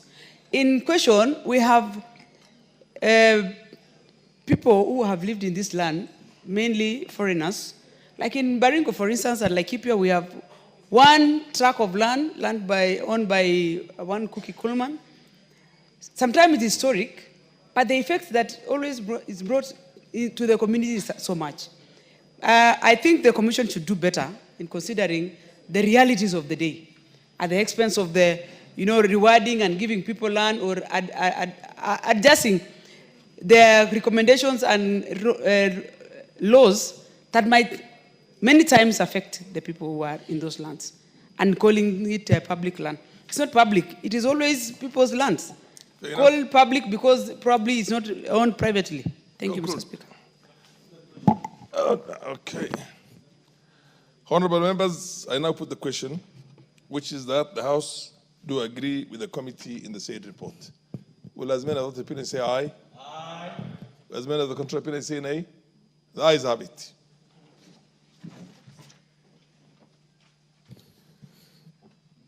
Next order.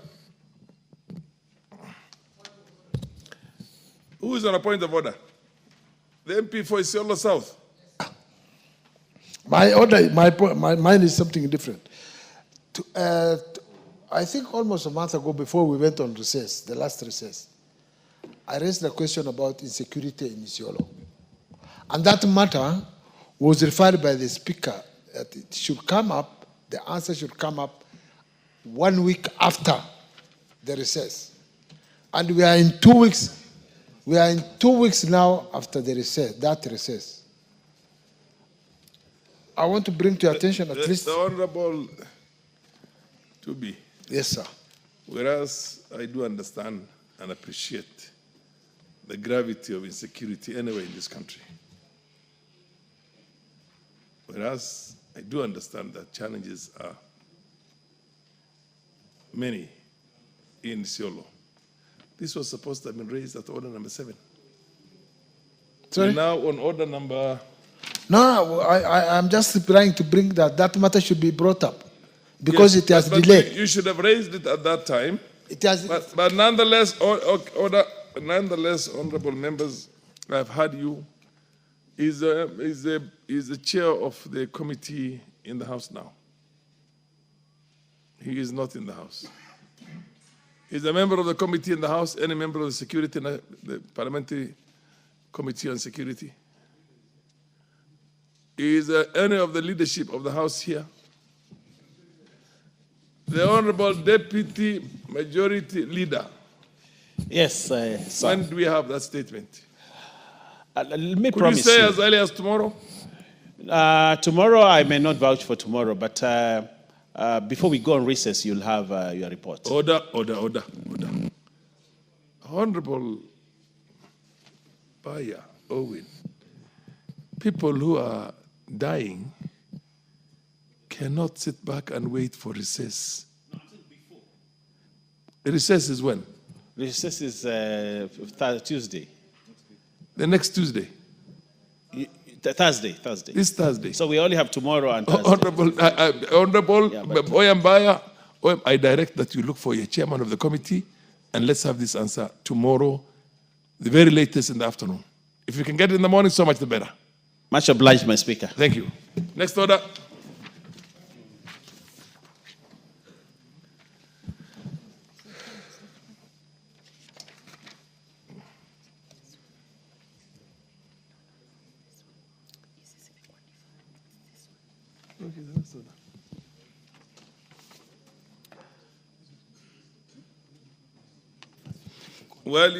Order number 12, motion. Consideration of fifth report on examination of financial statements of selected state corporations. Order number 12. Order number 12, Chairperson, Public Investment Committee on Social Services, Administration and Agriculture. I do understand that he has communicated to the clerk's table that this matter be deferred to an appropriate date in the future when he'll be in a position to prosecute it. Next order.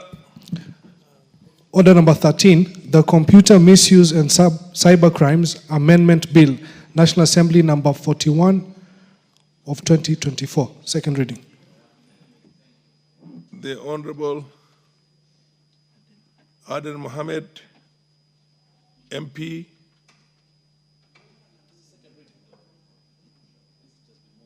It's been moved, yeah?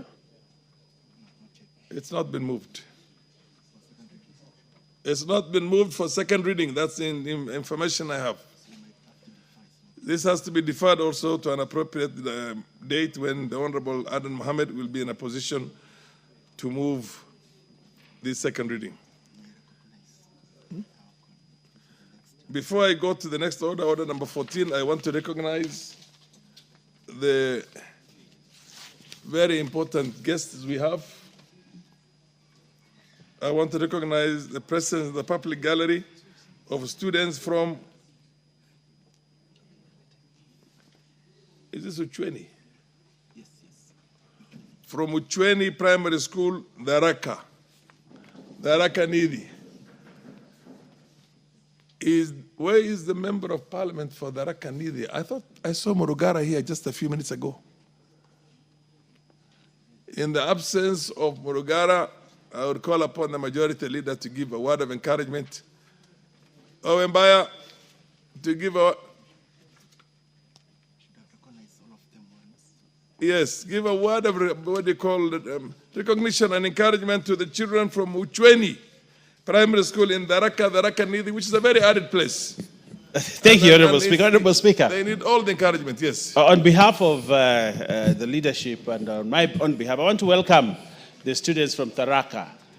I welcome you to the chamber of the National Assembly, these hallowed grounds, this august house, Honorable Speaker, and also to welcome you to the National Assembly. It's a public gallery. You face this side. Yes, to the National Assembly, Honorable Speaker.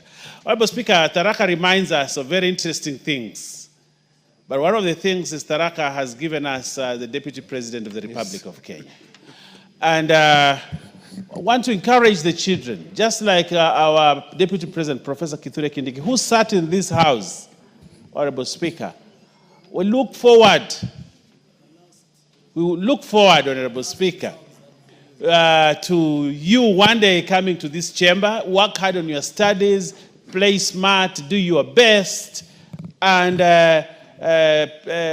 become glowing and very successful people out there in life after high school and after school. Excellent. Speaker. But I also want to remind that the beauty of Tharaka is that they always give us the last results, and those results form government. And therefore, you're very, very special people, the people of Tharaka. You're most welcome to this. I also want to recognize the presence of students from Gashiongo Primary Junior School in Daraka, another Daraka. Today is a Daraka Day.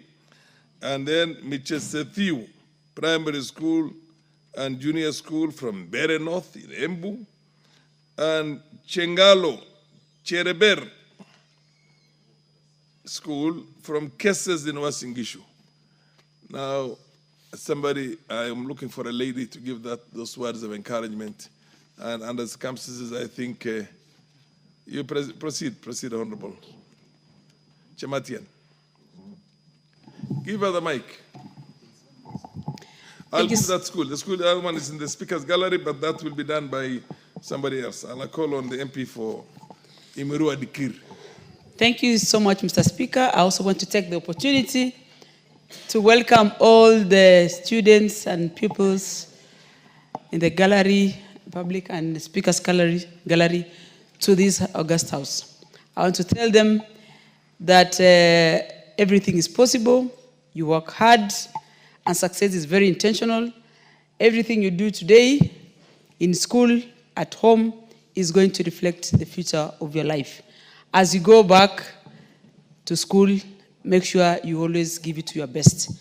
Otherwise, I want to say welcome and enjoy your time in Parliament, ask questions if you get opportunity, and learn more. Thank you so much. Finally, in the speaker's gallery, and hopefully one of the speakers in the future will come from the students who are sitting right now in the speaker's gallery from Eldoret Achiever School, from Kapseret in Uasin Gishu. Can you applaud you know how to applaud in Parliament? Thank you. You're seated now. And now I call upon the MP for Imiru Adikir to proceed and give a serious word of encouragement. Words of encouragement to the students. Thank you, Mr. Speaker. On behalf of your colleagues from Uasin Gishu. Thank you, Mr. Speaker. On behalf of my colleagues, I would also wish to congratulate the students who are of the Speaker's Gallery and, of course, the public gallery, those who come from different counties and different schools that welcome to the National Assembly.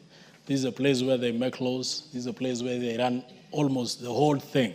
This is where everything emanates from. Welcome and feel great because you are the future, and that future is now. You can always follow these proceedings and copy from here. But the most important thing, Mr. Speaker, is that they have found this house when it is very disciplined. So I think it is also for them to be disciplined in their schools so that they can make it to this National Assembly. Fair enough. We wish you all a happy trip back and a very safe trip back, and congratulate you on behalf of the House. Next order. Order number 14, the County Government's Amendment Bill, Senate Bill number 25 of 2023, second reading. The second reading has not been moved. Is that in order? Yeah, where is the Honorable Member Timothy Toretich, the co-sponsor? Okay, move this second reading. Do you wish to move the second reading now? Yes, Honorable Speaker. Honorable Speaker, thank you for that opportunity. Honorable Speaker, I rise to move that the County Government's Amendment Bill, Senate Bill number 25 of 2023, be read a second time. Honorable Speaker, it's also an honor for me that this is my first bill as a first-time elected member of Parliament, and therefore it's an honor and privilege to move this bill. Honorable Speaker, the bill was read. Honorable Speaker, I am a co-sponsor of this bill, having been sponsored by my friend, the Senator for Nandi, Honorable Samson Cherargei, and therefore, Honorable Speaker, I am a co-sponsor of this particular bill. Honorable Speaker, the bill was read a first time on Wednesday, 5th June 2024, and committed to the Departmental Committee on Administration and Internal Security for consideration and reporting pursuant to the provision of Standing Order 127. Honorable Speaker, Article 174 of the Constitution recognizes devolution not only as a means of promoting accountable exercise of power, but also its importance in enhancing checks and balances and the separation of powers. In this regard, Honorable Speaker, the Constitution under Article 183 grants critical mandate to the county executive committees and consequently members of those committees. This includes 1, to implement county legislation, number 2, implement national legislation within county, number 3, manage and coordinate functions of the county administration and its departments, and finally, any other functions conferred by the Constitution or legislation. Honorable Speaker, with the promulgation of the 2010 Constitution, Kenya adopted a presidential system of government in which county governors are sometimes elected from the party with a minority membership in the county assembly. The members of the county executive committee are appointed by the governor. Where a county assembly consists of members from the majority party and a governor from the party with a minority membership, the county executive committee members are often forced into acceding to the demands of the county assembly, thus hampering service delivery by the county executive. Honorable Speaker, this bill seeks to increase the threshold to remove a member of the county executive committee at all 3 stages by A, increasing the threshold of the members required to propose a motion for removal of from 1/3 of all members to 2/3. Number 2, increasing the threshold of members required to support a motion for removal from 1/3 of the members of the assembly to 2/3, and therefore set in motion the appointment of a select committee to investigate the matter. And third, Honorable Speaker, increasing the threshold of members required to support a finding of substantiated allegations by the select committee from a simple majority of the members of the county assembly to at least 2/3 of the members. Honorable Speaker, this higher threshold is justified to ensure that the county executive committee members perform their functions as set out under Article 183 of the Constitution effectively without the fear of being removed by the county assembly members. Honorable Speaker, this amendment seeks to bolster governance, stability, and accountability by ensuring that removal motions are based on substantial grounds and supported by a significant majority of county assembly members. Honorable Speaker, under Article 10 of our Constitution, it establishes national values, including good governance, integrity, transparency, and accountability. Article 185 grants legislative authority to county assemblies, allowing them to oversee county executive committees. Article 174 emphasizes accountable public power at the county level, supporting democratic governance and protecting marginalized groups. Honorable Speaker, further, Section 40 of the County Governments Act, which we are now proposing to amend, details the removal process for county executive committee members. Currently, Honorable Speaker, 1/3 is only needed to initiate and advance removal motions, which the bill proposes to increase to 2/3. I will explain later, Honorable Speaker, the reason as to why. Honorable Speaker, one is by increasing, we shall ensure there's accountability and prevent frivolous and vexatious motions. In what manner, Honorable Speaker? One, raising the threshold from 1/3 to 2/3 ensures that removal motions are grounded on serious, substantiated reasons, preventing frivolous or politically motivated actions. This also aligns to Article 47, which guarantees fair administrative action that is lawful, reasonable, and procedurally fair. Honorable Speaker, the current lower threshold of 1/3 undermines due process as outlined in Article 47 of the Constitution by allowing motions with insufficient backing, leading to potential unjust removals driven by personal or political motives. Article 236, Honorable Speaker, of our Constitution protects public officers from dismissal without due process. A higher threshold mitigates political pressures and upholds the right to fair administrative action aligning with constitutional principles.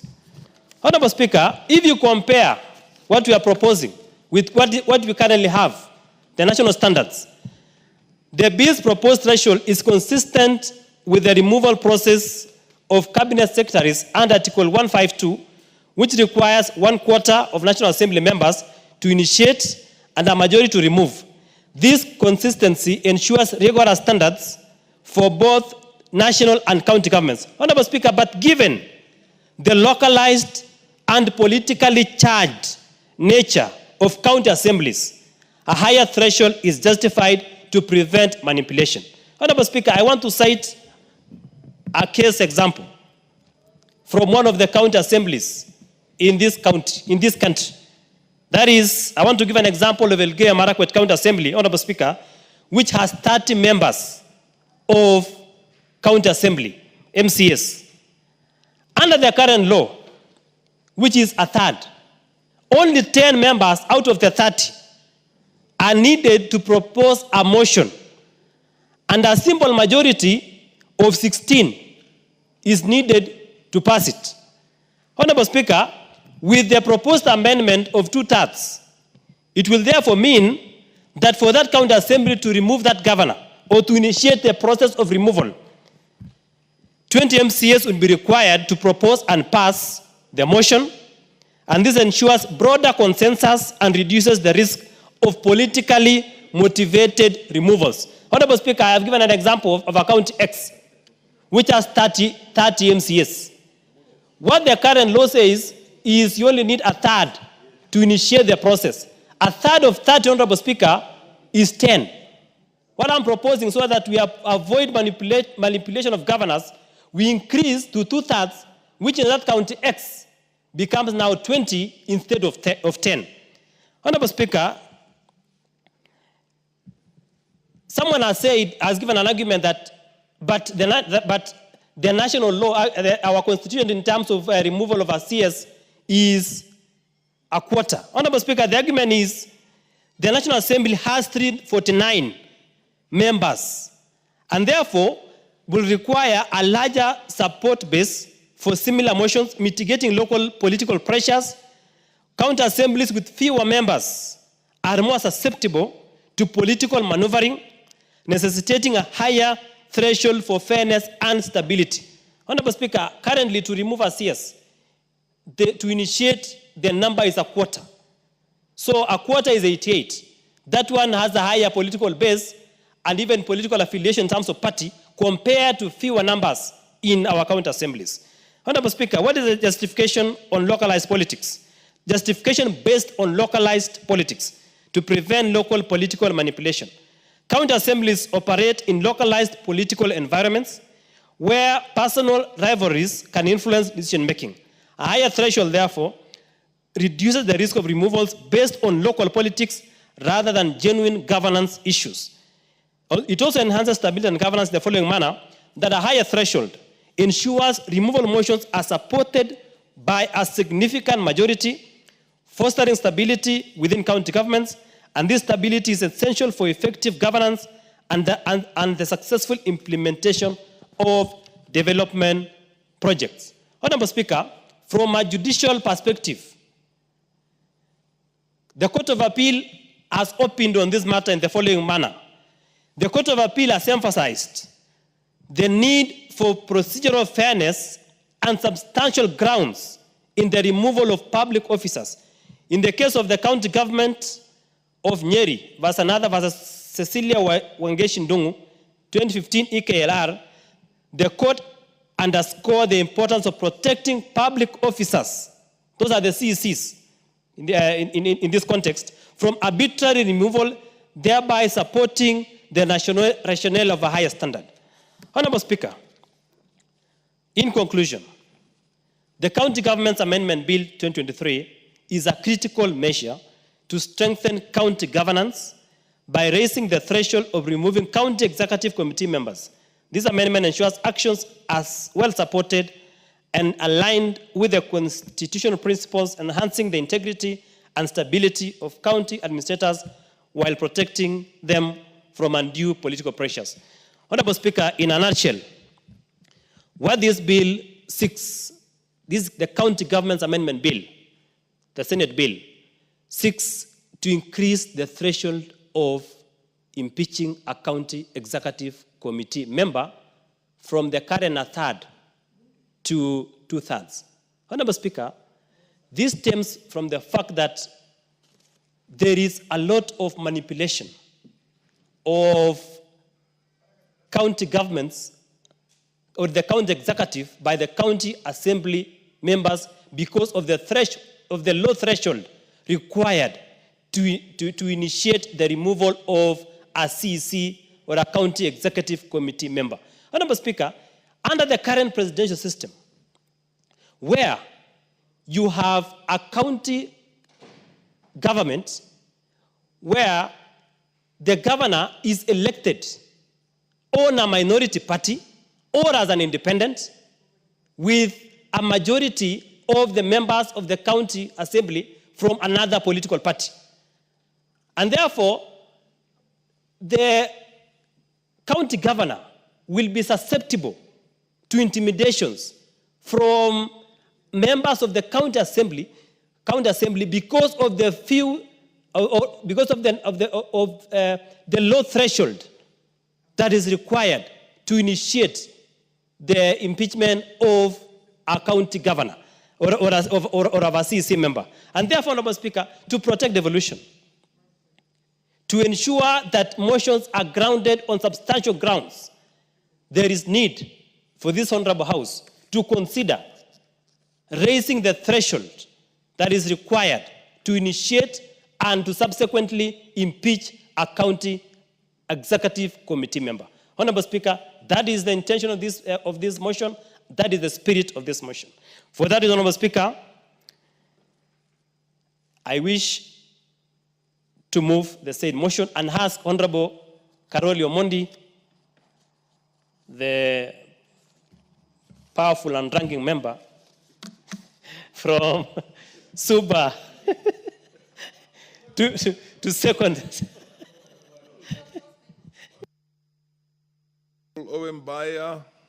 Well, I have high regards to Honorable Karoli Omondi. High regards. He's a good legislator. He makes good law. He sits in the chamber. Does a good job. And his people elected well. But he does not qualify. He does not qualify. As what? For the title of high ranking member. That title cannot... many titles may befit him. But the title of ranking member does not in any way, any instance, at any time in this 13th parliament, cannot be given to him. So I would like that, Honorable Torojich, kindly to withdraw. No, it's okay. He doesn't have to. To withdraw that title.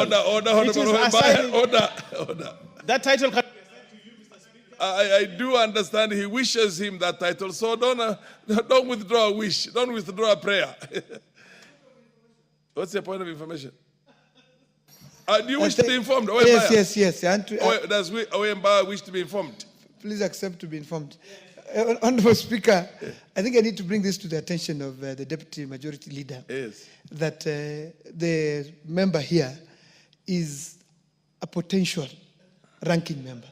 These are few members of parliament that are working diligently at their constituencies. Yes. So the member knows for sure that this member is going to be a ranking member in the next less than 2 years, Honorable Speaker. So therefore, Honorable Speaker, the title is... Order ranking is based on experience in parliament, not on ability. Anyway, Karoli, can you proceed and second? Thank you, Right Honorable Speaker. Thank you, Honorable Torojich and Honorable Owen Bayer for wishing me well.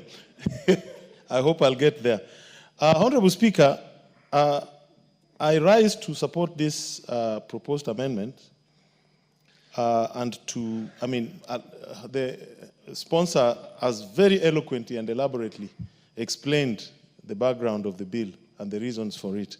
So I will not go into a lot of detail, but just to say that we have two systems of holding public office, either as an elected member or as an appointed member. And the systems come with different processes for removal. But even for those who are elected, the grounds for removal come with different processes. And I think there are reasons for this. One of which is that the will of the people must be respected at all times.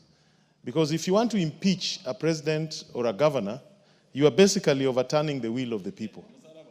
And that would, by itself, require a very high threshold, because they've been elected directly by the people. But if it is somebody who has been appointed like a CS, you will find that the threshold is lower, because the will of the people. The Honorable Kipchumba, I hope you are listening to your seconder. Yes. You should be taking notes if I were you. He is mentioning very serious issues on your own motion or your own on your own amendment. So please listen. Proceed. Thank you, Honorable Speaker. Secondly, under our Constitution, we can be elected as members of a political party or as an independent candidate. Yet, if you get into office as a governor, as an independent candidate, or if your party happens to be the minority party within your county assembly, you are most likely exposed to extortion, manipulation, from what we have seen. And it is important that we give some protection to governors who, by the will of the people, are elected to office, either as independents or as members of minority parties. So to avoid issues of abuse of power by those in charge. Under our Constitution, you will realize that the president can be impeached through two processes. One for incapacity, which has its own set of rules. Under incapacity, the motion to remove the president for incapacity just need to be supported by 1/4 of all the members of the National Assembly. And that motion will be supported by a simple majority, and it will pass. Yet, when it is impeachment, the motion should be supported by 1/3 of the members at initiation, and for its approval, 2/3 of the members, both at Senate and the National Assembly, have to approve it. So it is a higher threshold. Yet, this protection is not extended to the governors. And I think we should also give the governors the protection that at the moment of impeachment, at least 2/3 of the members should approve their impeachment, just like it happens with the president. Because both the governor and the president enjoy universal suffrage. They've been elected directly by the people to their offices. So that I fully support. If you look at our Constitution, removing a CS to initiate a motion against a CS because they are appointed and not elected is just 1/4 of the members, and it is by simple majority. Yet we are also applying the same standard to elected governors, which I think would be a very low threshold to allow simple majority of the MCAs to impeach a governor. We should give the same protection to governors as we give the president, so that those who happen to have been elected either as independents or as members of a minority party enjoy the same protection under the Constitution. I support, Right Honorable Speaker. Thank you. You support with amendments? Yes. You seconded with amendments? I second. With amendments. Absolutely. Now propose the question. Honorable members, I now propose the question that the County Government's Amendment Bill, Senate Bill number 25 of 2023, be now read a second time. Yes, Honorable Bayer Owen. Honorable Speaker, thank you for giving me this opportunity to support my friend to teach. I think this is one of those fasts where I actually stand to support a teach. You know, he's a very nice member of parliament, sometimes very controversial. But on this one, I support him. This one, I support him. Honorable Speaker, for devolution to be properly anchored in this country, we must bring stability in the offices. What we have, Honorable Speaker, is that certain counties have been very unstable, destabilized, Honorable Speaker, because of certain things, certain political undertones that want to ruin the devolution that we set up in the Constitution. Honorable Speaker, I have case in mind. When Professor Kivutha Kibwana was governor of Makwiny, we had the first attempt at dissolution of a county assembly. because of infighting within the county assembly, which were actually baseless, apart from just interests of particular people. But because the threshold to move a motion as such was low, the people of makwiny almost lost the good professor as governor. But when he was given opportunity to serve his full term, we saw what Professor Kivutha Kibwana did in makwiny.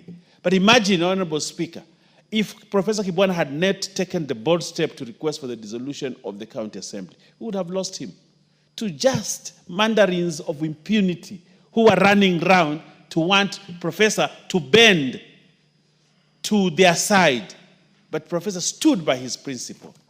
Honorable Speaker, right now we have a case in Kericho where the members of county assembly are hell-bent to remove the governor, whether he has issues or not. But because of the provisions of statute, that the threshold is low, it is actually possible for them to remove the governor of Kericho. Honorable Speaker, we have seen CECs being removed in this country, in the counties, the county executive committee, not because of mistakes, not because they're incompetent, not because they have broken law, but just because they've not been able to speak well to members of the county assembly, Honorable Speaker. We have seen, Honorable Speaker, that deputy governors, we saw the case of Siaya, where a very able and good man, the deputy governor was there, was being threatened just because he differs on personal issues with the governor there, almost being removed. Why? Because the threshold is lower. Honorable Speaker, I support that the threshold be increased when moving the motion, Honorable Speaker, and seeking leave from the House to initiate the motion for an impeachment. Honorable, that threshold should be higher. It should be 2/3 and not 1/3, Honorable Speaker. And I support that, Honorable Speaker, so that we do not have a situation where a county executive committee member sits on his chair to please members of the county assembly, because if he doesn't please them, even including breaking the law, he will be removed, Honorable Speaker. We want stability. We want devolution to work. We want county executives to work without fear that they will be removed, not by virtue of mistakes, incompetence, or breaking the law or abuse of office, Honorable Speaker, but just because they do not agree with members of the county assembly. Just because members of county assembly asked for a favor and that favor was denied, and therefore that member is threatened with impeachment because of no other reason, just because they have differed, Honorable Speaker. I support to move the threshold, Honorable Speaker, from 1/3 to 2/3 for members of the county assembly, the members of the county executive. Honorable Speaker, the issues of governance. If you have a county assembly, Honorable Speaker, with 20 members of assembly, for example, I think Lamu has that number, okay? So only 5 or 7 members say we don't want this governor. And yet there are over 100,000 people who voted for that governor. But just 10 people or 7 people conspire, 6 conspire to say we don't want this governor. And because of the threshold is low, actually the motion sails through at the assembly that now let a select committee be formed to investigate the governor. An investigation is done. Probably, Honorable, there will be only 4 members in that committee, only 4, who will determine the fate. And then, Honorable Speaker, it comes to the assembly and we lose a governor who was elected. We saw the case of Kiambu, Honorable Speaker, during Waititu's. Kiambu has over 1-point-something million people. But just a few members of county assembly kicked him out, Honorable Speaker. Honorable Speaker, we must review that threshold, Honorable Speaker. While I agree there has to be accountability, but there also has to be accountability in exercise of power. We can't just give you power. As members of the executive, they must be accountable. And they must exercise their authority with accountability. They must be accountable. They must observe the Constitution. They must not abuse office, Honorable Speaker. But those people who are bringing in checks and balances on their side, there must also be accountability in terms of members of county assembly, members of the National Assembly, and other body that has mandate to impeach There must be accountability. You just can't wake up one day and say, I don't like this guy, just because of that, I want him removed from office, Honorable Speaker. And that is why we make a strong case, Honorable Speaker, to increase the threshold. And I support, Honorable Speaker, if we increase the threshold to remove a member of the county executive, Honorable Speaker, at all three stages, we must agree to increase all three stages: initiation, select committee, Honorable Speaker, and again at the voting, Honorable Speaker, to remove a county executive. But more important, Honorable Speaker, look at a governor who has campaigned, spent resources, spent people's time to have meetings. That is a resource, Honorable Speaker. And he comes to power. But just one person, 2, 3, 4, 5 people in the county decide, we don't want this governor. We saw the case, is it a Siolo or where in Northern Kenya, Honorable Speaker, the other day, where we saw, just circus. County Assembly Speaker has gone into hiding, this and this, eventually the governor is removed, then he comes to the Senate. Honorable Speaker, Senate has other issues to deal with. Not every time, Honorable Speaker, discussing impeachment. We must allow Senate to do their job, Honorable Speaker. So, Honorable Speaker, I want to support this motion. And it is high time to bring stability. And I want to tell members of this august house, they will also become governors one day. Probably Honorable Mwashako, God bless him, he's a good man. Probably the people of Taita Taveta will want him to be their governor. Okay. Then he becomes governor of Taita Taveta. And then the following day, out of only 10 people, only 10, they decide we do not want him, and they throw him out. Honorable Speaker, look at that. Look at that, Honorable Speaker. We can't afford that. What I vouch for, Honorable Speaker, is stability in the county government. If there's stability in the county governments, governors will work without being distracted, CECs will work without being distracted, and we will see better fruits of devolution, Honorable Speaker. For that, I support this motion, and it is time we pass it as fast as possible, Honorable Speaker, so that we have consensus and bring stability, Honorable Speaker. I thank you, Honorable Speaker. Chematian. Once again, thank you, Mr. Speaker, for giving me this opportunity to add my words on this very important bill. And I want to thank my colleague, Honorable Toroitich. Honorable Baya has said that he's a bit controversial. I think he is one of the most liberal minds we have in this floor of this parliament. Mr. Speaker, going through this amendments bill of 2023, I also want to take the opportunity and add my voice by saying that the draft of the Constitution gave us a lot of gap, specifically on county governments. We are doing almost 20 years down, and we have lost most of the gains as much as progress in most of the counties of Kenya today. If you go to my county, for instance, in Baringo, if people are to be given another opportunity, they would probably want to vote out the county government, not only MCS. But because we decided through the Constitution 2010 that we are going to give this country a fragmented county government that mirrors national governments. This means that we have taken all the resources and spread it so thin that we are not able to make things work. And now this has bred a lot of contentious issues. We are not able to fully put proper laws that are able to govern and give integrity that deserves. Mr. Speaker, someone said, you can do all the laws, but you can never legislate integrity and emotions. These are human beings. But as much as we want the progress, this amendment bill is going to give us opportunity to recorrect most of the injustices that we've done so far in most of the counties assemblies in Kenya. The biggest problem we have is the voters' integrity. By voting a governor, for instance, and voting MCS, most of the people who have issues and who are always removed even from the MCS, are many times they're listed, nominated. And you will find that women are always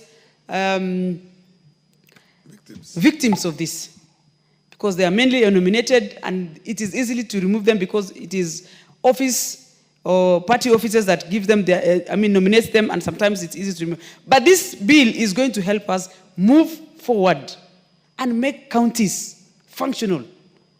Mr. Speaker, even as we do this bill, I also want to allay fears that if we don't put proper checks and balances, as much as the threshold is good for us to give up to 20 or 2/3 for any removal or any impeachment to be done in the county assemblies, we also need to put proper laws that also help the people of every county to be able to get the services and the proper leadership and governance that they deserve. For instance, in terms of resource utilization, whether the governor of the said county is able to sit down and work properly with the members of parliament, without members of county assembly, without necessarily, creating a lot of chaos. Because we also have all these problems created within the county because it is a local arrangement. It's a local vote. If you go to Turkana, you will always find everyone in the county is a Turkana, for instance. If you go to Kiambu, probably everyone is a Kikuyu. So that locality is creating almost personal issues because we are related in one way or another, and you end up having almost personal interests transferred to work. And this is where we got most of the problems. Mr. Speaker, the Constitution of Kenya, 2010, needed to or wished to have solved reallocation of resources nearing to the people.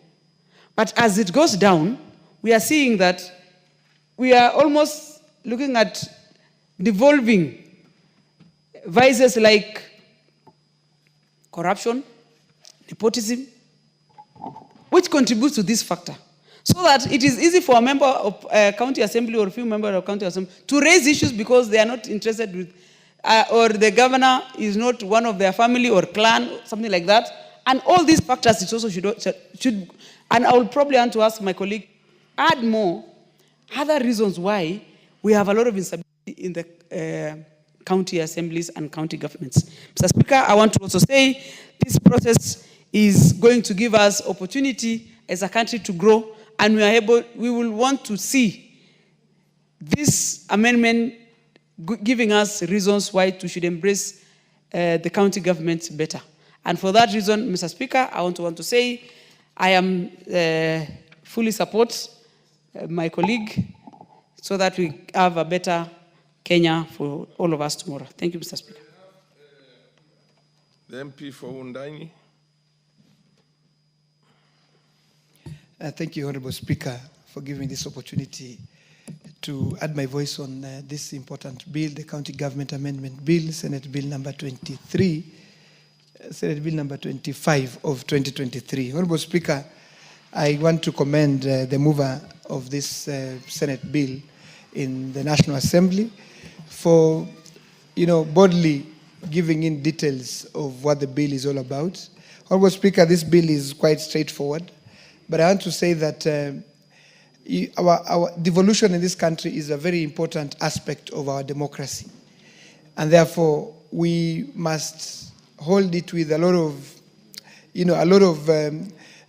reverence, and we must protect devolution at all costs. Honorable Speaker, it is true that the threshold of impeaching any office holder in this country, the threshold differs from one office to another, Honorable Speaker. We know, of course, the impeachment of a president when it comes to the National Assembly requires a 2/3 majority.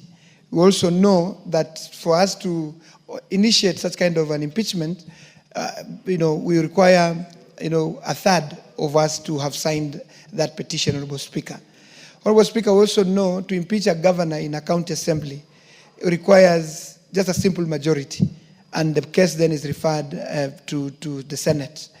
And to impeach a CEC, Honorable Speaker, as it is provided in our county government laws, is that it requires only, a third of the members of a county assembly to impeach a CEC, Honorable Speaker. Indeed, this law that we are discussing today, Honorable Speaker, this bill, it is to increase the threshold of impeaching a county executive member, a CEC member, Honorable Speaker. A CEC, Honorable Speaker, is on the same standing with a CS when it comes to the national government, Honorable Speaker. And therefore, that it requires a higher threshold to impeach a CS here in the National Assembly. We would want that to be matched at the county assembly, where you are impeaching if there are reasons enough, there are justifications enough to impeach a CEC, Honorable Speaker. What we know, Honorable Speaker, we live in this country. There are many impeachment motions for governors, for CECs, for deputy governors that have been initiated without due process, without having, having justification, Honorable Speaker. And therefore, Honorable Speaker, we understand also there is a lot of witch hunt that happens in this country, Honorable Speaker. Sometimes we may differ with the governor, and maybe because the governor appears to be, appears to be strong and to have a big political following, you would target to rock the boat by trying to impeach a CEC, Honorable Speaker. And many CECs are under a lot of threats, to say, in this country, Honorable Speaker, where a CEC crosses the line, gets into a coalition cause with a certain MCA, and then is called or is summoned to the county assembly, and sometimes, the responses that that particular MCA requires do not forthcome, then a CEC is threatened to be impeached, Honorable Speaker. And therefore, because the threshold is too low, it becomes almost a reality. If as one MCA can marshal a few of their colleagues, a CEC can be sent home just because of witch hunt, just because of unjustifiable reasons, Honorable Speaker. And therefore, I want to support this bill, Honorable Speaker. Okay.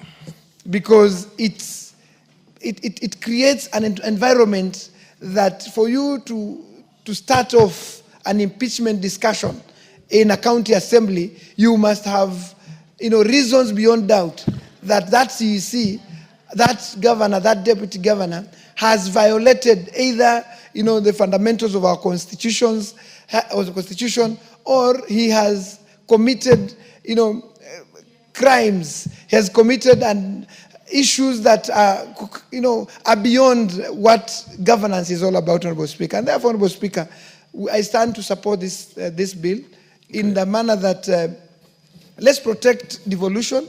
Let's also give strength to the institution. A county assembly and a county government, those are formal institutions, Honorable Speaker. For us to grow the institutions of this country, for us to give, trust, public trust, to grow public trust in our institutions, we need to be seen, we need to act, we need to do all that it takes to protect devolution, to protect the formal institutions that our constitution have created, Honorable Speaker. And therefore, Speaker, I support and say that this is a bill that we need to pass as early as yesterday. Thank you, Speaker. Honorable Krima.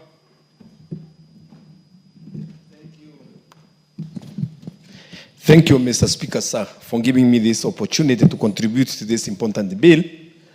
The counter amendment in bill, Mr. Speaker, sir, mine is to say that this bill is very important because the threshold as it stands now is at a very low level. But as it is, when it comes to the second reading, Mr. Speaker, sir, I'm going to propose an amendment very different, a little bit different from what it is now, because I'm going to propose that it should not be 2/3, but half, when it comes to the initial stages of having an impeachment of the governor or a CC. Instead of being 2/3, because if it is 2/3 at the initial stage, and then when they come to impeachment, it's going to be 2/3, to me, it means that initially, the moment it is started, and you acquire 2/3, then it means you are already impeached. It means that the die is already cast, and there will be no reason of why, even if you go ahead, or even if you try to amend, why you are being impeached. I don't know how you can survive again. But you see, the initiators, when they were talking of that, they were thinking that the moment you are threatened with an impeachment, if there is an issue which you are supposed to settle or to address, you can address and have the impeachment be stopped. So the moment now, we put it at 2 months, and then it comes to the final bit of impeachment, and then it is 2 months again, then that is already cast. So I'm going to have that idea when it comes to the second reading, that we amend it to be a half instead of 2 months.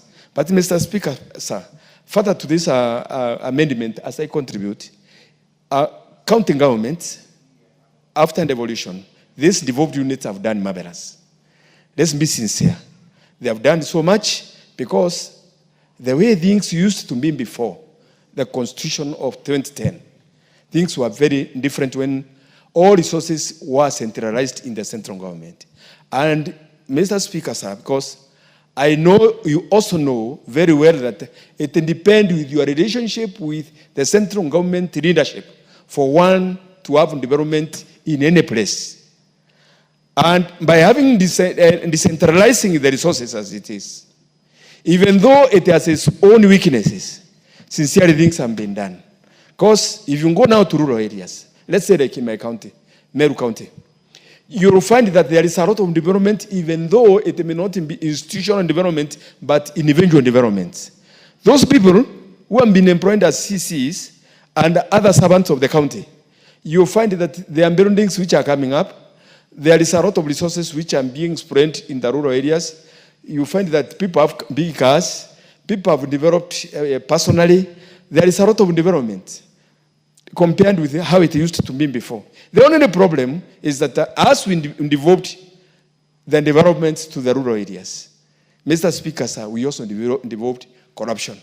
And this now, what we should check now, rather than just pushing things as an amorphous or in general, we should get away that we can check on corruption, because you'll find that the governor or whoever is in a position in the county government is using either family members or other conduits to spoon public money through tenders, through contracts, and in many other ways, whereby you find, let's say, if you go to maybe Kitengela, Nairobi, some part of Nairobi, or part of Meru, or Nyeri, or any other place, you find big buildings which are rumored on being associated with the governors. But if you compare, and if not the governors, the county secretary or somebody else, and if you compare the kind of salaries they earn, and you follow them, you find that they have no loans in any bank.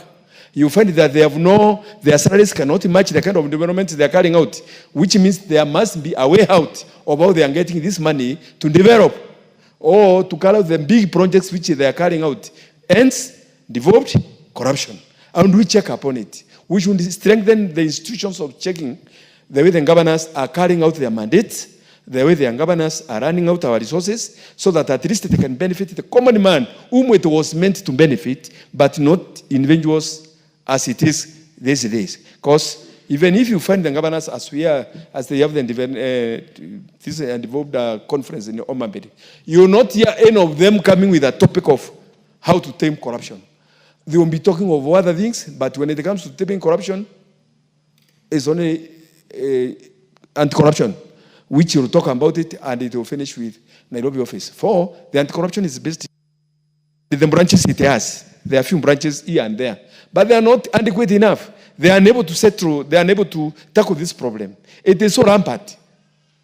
Speaker, it is so rampant in a way that we must get our way out. And unless we do that, Mr. Speaker, sir, we may not assist the common man in the village as it was meant to be. Thank you, Mr. Speaker, for giving me this opportunity. Thank you, sir. I do not see any more interest in this matter. I think I should call upon the mover to reply. Thank you, Honourable Speaker. Honourable Speaker, in reply, I wish to thank all the honourable members who have supported this motion. I wish to thank Honourable Karoli Mondi, Honorable the Deputy Leader Majority, Honorable Wanbaya, Honorable Chamatia, Honorable Moshako, Honorable Kirima for supporting this motion. Honorable Speaker, Honorable Wanbaya has alluded the fact that sometimes controversial. Honorable Speaker, I wish to inform Honorable Baya that recently I encountered the Damascus moment, and therefore you should expunge any controversy from yours truly. Honorable Speaker, in thanking the members, I wish to appreciate the sentiments that I've made that have given more weight to this particular proposed legislation. And Honorable Speaker, there is room to further amend and relook at this particular legislation. Honorable Kirima has given a very important proposal that at the initiation stage, the threshold can be a simple majority, and finally at passing the bill, because currently it is a simple majority to pass the motion to impeach a CEC member. So, Honorable Speaker, it said half. It said 50% of the total. 50%, Honorable Speaker, yeah, I agree. 50%. Yeah, and for him, it was, you can't have 2/3 and then 2/3 again. Yeah, absolutely. You know what I mean? Absolutely. And again, his position was that also because of the rampant corruption. Absolutely. There has to be certain accountability.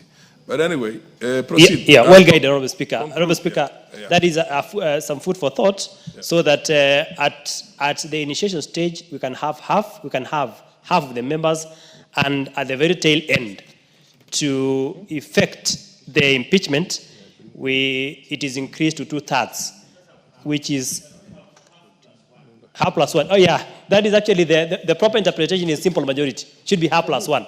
Because if we have 30 numbers, and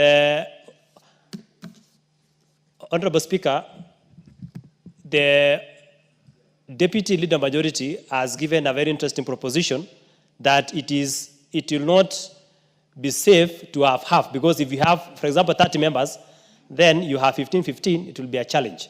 So I think the correct way of drafting is to have a simple majority.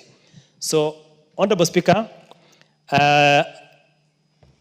I beg to reply. Thank you. Honorable Owemba, it looks like you did not do your job very well. Next order. Order, honorable members. The question will be put at an appropriate time in the future. Next order. Order number 15.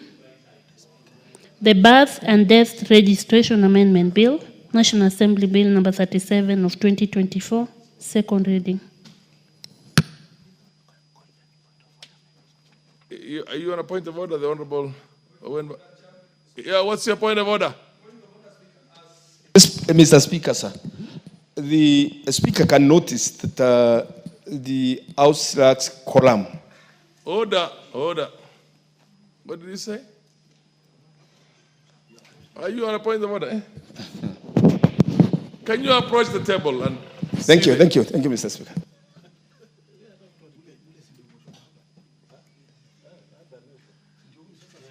Oh. Where is the communication? Aanze nini? The next motion is Martha Karua. She's not around. Do I get the feeling that, is there an understanding that the Honorable Aden Dawood is going to move the bill number,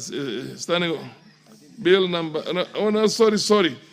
Yeah, order number 15, which is Birth and Death Registration Amendment Bill, National Assembly Bill number 37 of 2024.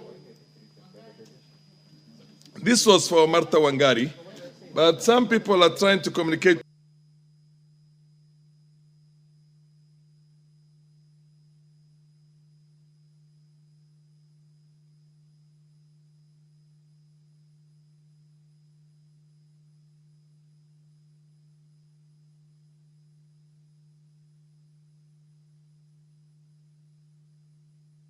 Honorable, why were you? You're supposed to move your own. Honorable Adan Mohammed, why were you? You were supposed to move your bill, and you choose to be. I want to presume that you must have been doing a very important parliamentary business. That's why you delayed, and I think under the circumstances, the chair will look at you favorably, and again rearrange that and say instead of going to order number 15, we go back to order number 13. The Honorable Adan Mohammed, can you now move your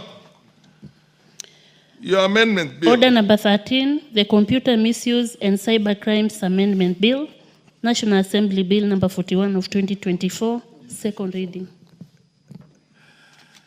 Proceed, Honorable. Oh, okay. You move your bill. Okay. You have an amendment bill. Thank on you, Mr. Computer Speaker. Misuse and Thank you, Mr. Cybercrimes Speaker. Amendment Bill, National Assembly Bill number 41 of 2024. That's your bill. You must be very versed with your own bill. Yes, thank you. And being a learned counsel, or a learned friend for that matter, thank you, I Mr. want to presume that you have a lot of things at your fingertips. Proceed. Okay, thank you, Mr. Speaker. I beg to apologize first for coming late. Okay, I apologize, Mr. Speaker. I was in yes, in a very important. I am made to understand. Yes, it's an important. I was actually. I do understand. I will not even say anything. Proceed. Let me go ahead with. Proceed. Thank you, Mr. Speaker. I beg to move the Computer Misuse and Cybercrimes Amendment Bill, National Assembly Bill, number 41 of 2024, and be read for a second time. For a second reading. For a second reading, yes. Now move your bill. Okay. Thank you, Mr. Speaker. This bill, the Computer Misuse and Cybercrime Amendment Bill 2024, the bill seeks to prohibit the use of electronic mediums to promote terrorism and extreme religious and cultural practices. The bill in particular proposes the following amendments, Mr. Speaker. Clause 1 of the bill provides for a short title of the bill. The title is the one I have read, the Computer Misuse and Cybercrimes Amendment Bill, National Assembly Bill number 41. The Clause 2, Mr. Speaker, sir, seeks to amend Section 2 of the Act in order to provide for a clear definition of the term access. And the term access, and access to a computer system that is unauthorized. The bill also introduces new definitions to align with the provisions of this Act. So the term is just a definition of the term access, Mr. Speaker, sir. Clause 3 seeks to amend Section 6 of the Act to give the National Computer and Cybercrimes Coordination Committee, the NCCC, an additional function of issuing directives on websites and applications that may be rendered inaccessible within the country, and where the website or application promotes illegal activities, child pornography, terrorism, and extreme religious and cultic practices, like those practices like Shakahola and those things. Clause 4, Mr. Speaker, sir, seeks to amend Section 27 of the Act to expand the scope of the offense of cyber harassment. Given, Mr. Speaker, the prevalent use of social media, cyber harassment has become a thing that a lot of young Kenyans are subjected to. Clause 5, Mr. Speaker, sir, seeks to amend Section 30 of the Act to expand the scope of the offense of phishing. Clause 6, Mr. Speaker, sir, seeks to introduce a new Section 42A for the offense of unauthorized SIM swap. Mr. Speaker, SIM swap has become very prevalent in Kenya, and it is used to steal from a lot of unsuspecting public. Mr. Speaker, sir, the bill does not delegate legislative powers, nor does it limit fundamental rights or freedoms. Thank you, Mr. Speaker, sir. Mr. Speaker, sir, I will ask who's the seconder? Honorable Mbaya to second the bill. Honorable Speaker, it's my pleasure, and Honorable Speaker, to actually second the Honorable Adan Mohammed in this bill, Honorable Speaker, the Computer Misuse and Cyber Crime Amendment Bill 2024. Honorable Speaker, I want to thank the Honorable Mohammed Adan for taking his time to actually bring a bill to the House of Parliament. Honorable Speaker, it's not very many members. Actually, the 12th Parliament and this 13th Parliament, not very many members actually do that. They do motions, but to sit down, look at a bill, Honorable Speaker, shows the prowess that Honorable Mohammed Adan has in terms of legislation, but also cast him out as a good lawyer and a good advocate. And we can see him using his skill, Honorable Speaker, in doing that. Honorable Speaker, the principal object of the bill is to amend the Computer Misuse and Cyber Crime Act Cap 79C, Honorable Speaker.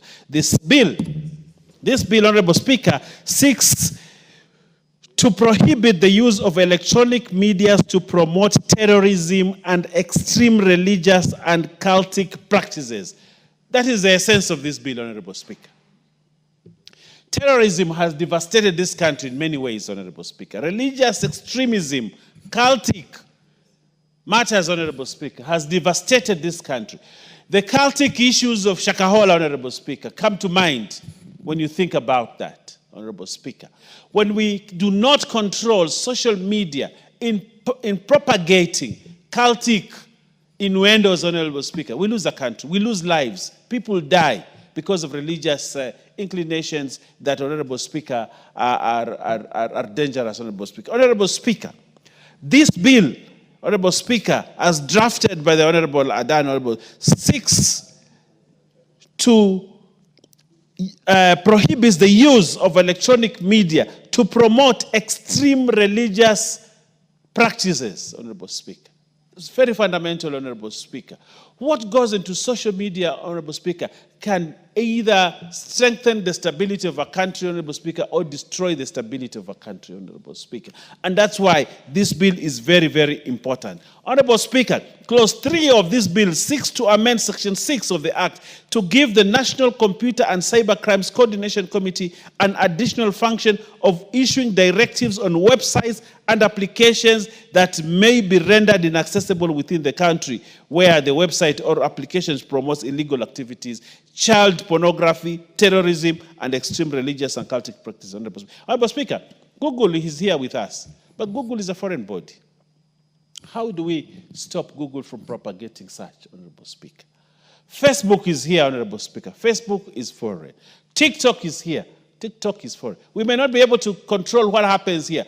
But, Honorable Speaker, by virtue of this bill, giving to the National Computer and Cyber Crime Coordination Committee an additional function of issuing directives on website and applications, Honorable Speaker, we get back the power, Honorable Speaker, to control what happens on social media, Honorable Speaker. And therefore, Honorable Speaker, it is my pleasure, and the greatest pleasure, Honorable Speaker, to support, to second this bill, to ensure that, Honorable Speaker, as we go forward, we do not allow social media. Honorable Speaker, as we move towards election, social media becomes a boiling pot for chaos if we allow it to go unchecked, Honorable Speaker. We need to get back our country, Honorable Speaker, by ensuring that we have certain leverages to control. We are not infringing on the right to communication, the right to expression. We are not infringing on those rights, Honorable Speaker, as enshrined in the Constitution. But all rights and freedoms, Honorable Speaker, as enshrined in the Constitution, come with certain responsibilities. And it is those responsibilities, Honorable Speaker, that we are legislating on. That yes, use social media, express yourself the way you want, Honorable Speaker.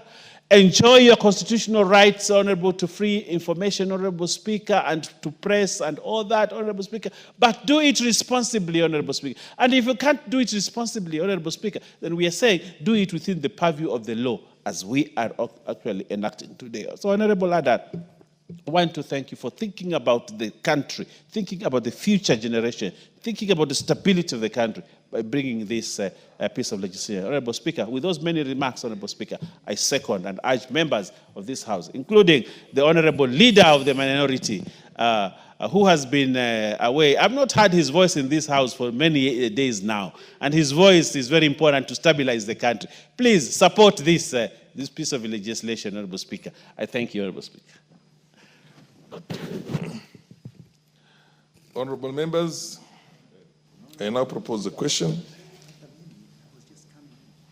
that the Computer Misuse and Cybercrimes Amendment Bill, National Assembly Bill number 41 of 2024, be now read a second time. Honorable members, before we proceed with this bill, I have a communication to make. Honorable members, the National Assembly is in receipt of a communication from one Dr. Duncan Oburu Ojwang, who went through a process, an elaborate process, and was selected as the chairperson to the National Commission on Human Rights by His Excellency, the President, the appointing authority in this case. I am in receipt of a letter from the same Duncan, which says that because of personal reasons and a perception of a conflict of interest and other matters that he's unable to cease doing in his present life, he has respectfully is unable to take up this position. Under the circumstances, I want to direct the JLAC, Justice and Legal Affairs Committee, to cease any further processing of this matter. And I also want to direct the Clerk of the National Assembly to communicate the same to the appointing authority, in this case, His Excellency, the President of the Republic of Kenya. Thank you.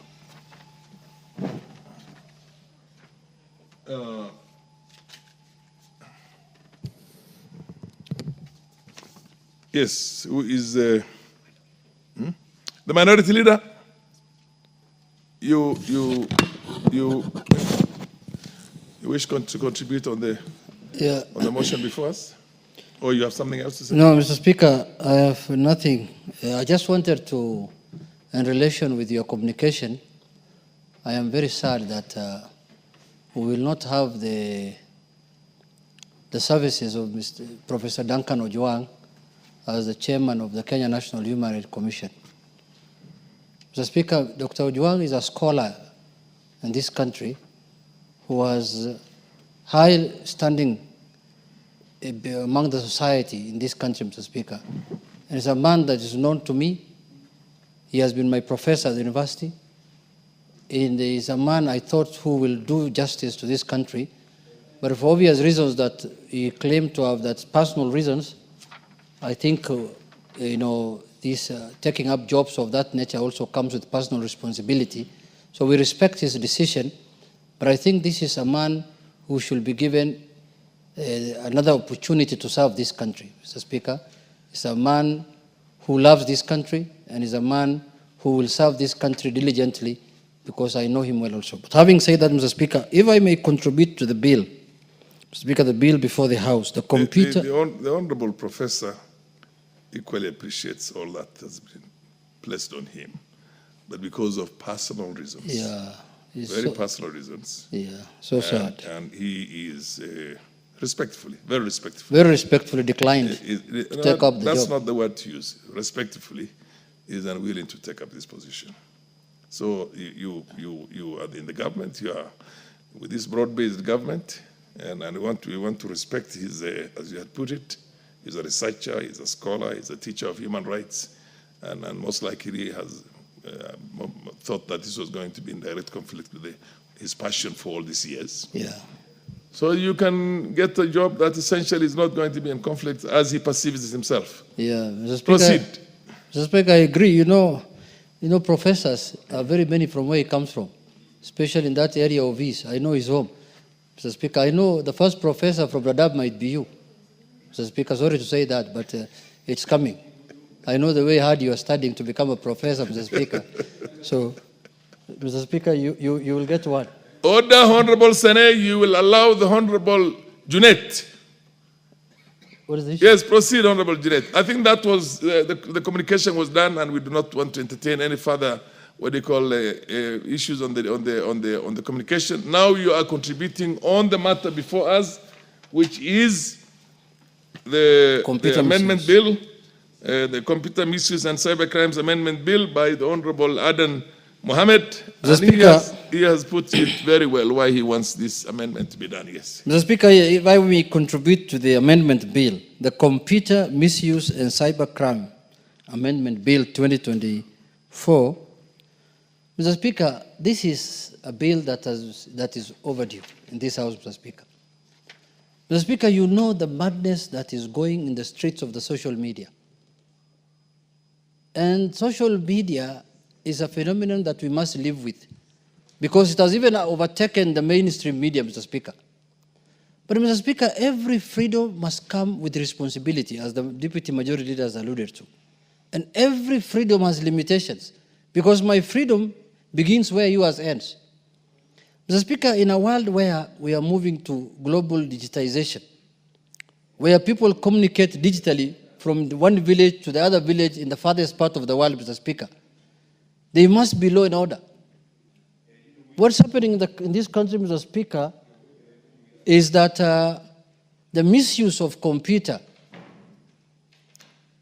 is so rampant that, Mr. Speaker, people fear nowadays to join any social, social media, Mr. Speaker. People have been abused. Order. There's somebody who's communicating in a high tone. Is somebody talking to a telephone or? Mr. Speaker. Honorable members, order. Yeah. Honorable Jeanette will be listened or heard in silence. Proceed. Mr. Speaker, the member is still going on with a telephone call. I think he's selling Mira. Order. Honorable Krima. I know where you come from and where I come from. People are allowed occasionally, but we are now in the National Assembly, so Mr. Speaker, this is the time, Mira arrive. So I'm sure the goods have arrived, Mr. Speaker. So he's asking what prices are today in the market, Mr. Speaker. Order. Honorable, that was with a light, that was a light humor. Mr. Speaker, I wanted to say that the misuse of computer is rampant, Mr. Speaker. I'm sure yourself, as a Speaker, you have been affected in one way or the other. Mr. Speaker, I have told you earlier that the social media now has overtaken the mainstream media. Absolutely. People now rely, Kenyans and all kind of people rely on social media to know what's happening in the country today, Mr. Speaker. And anything I post today on the social media will be taken as gospel truth. Even though, Mr. Speaker, I am lying. So, Mr. Speaker, if these freedoms do not come with limitations and responsibility, Mr. Speaker, then we are going to have a society that's going to get destroyed easily. Mr. Speaker, look at what's happening in the sphere of social media in relation even to pornography. When we have young children, young boys and girls who get access to pornography and all kinds of things, Mr. Speaker. What kind of society are we going to raise up in this country? What kind of people shall we be proud of in the next few years, Mr. Speaker, when we expose them to this kind of things, Mr. Speaker? Mr. Speaker, I know some people think that this bill's intention is to gag people, not to express themselves. Far from the truth, Mr. Speaker. Every freedom that we enjoy in this country has limitations and it has responsibilities that somebody must carry to enjoy it, Mr. Speaker. Mr. Speaker, social media has been misused and has also been used well. If you want to use social media for the good of the society, it will serve that purpose. But if you want to use social media also for the bad of the society, it will also serve the same purpose, Mr. Speaker. Countries have collapsed. Societies have fought.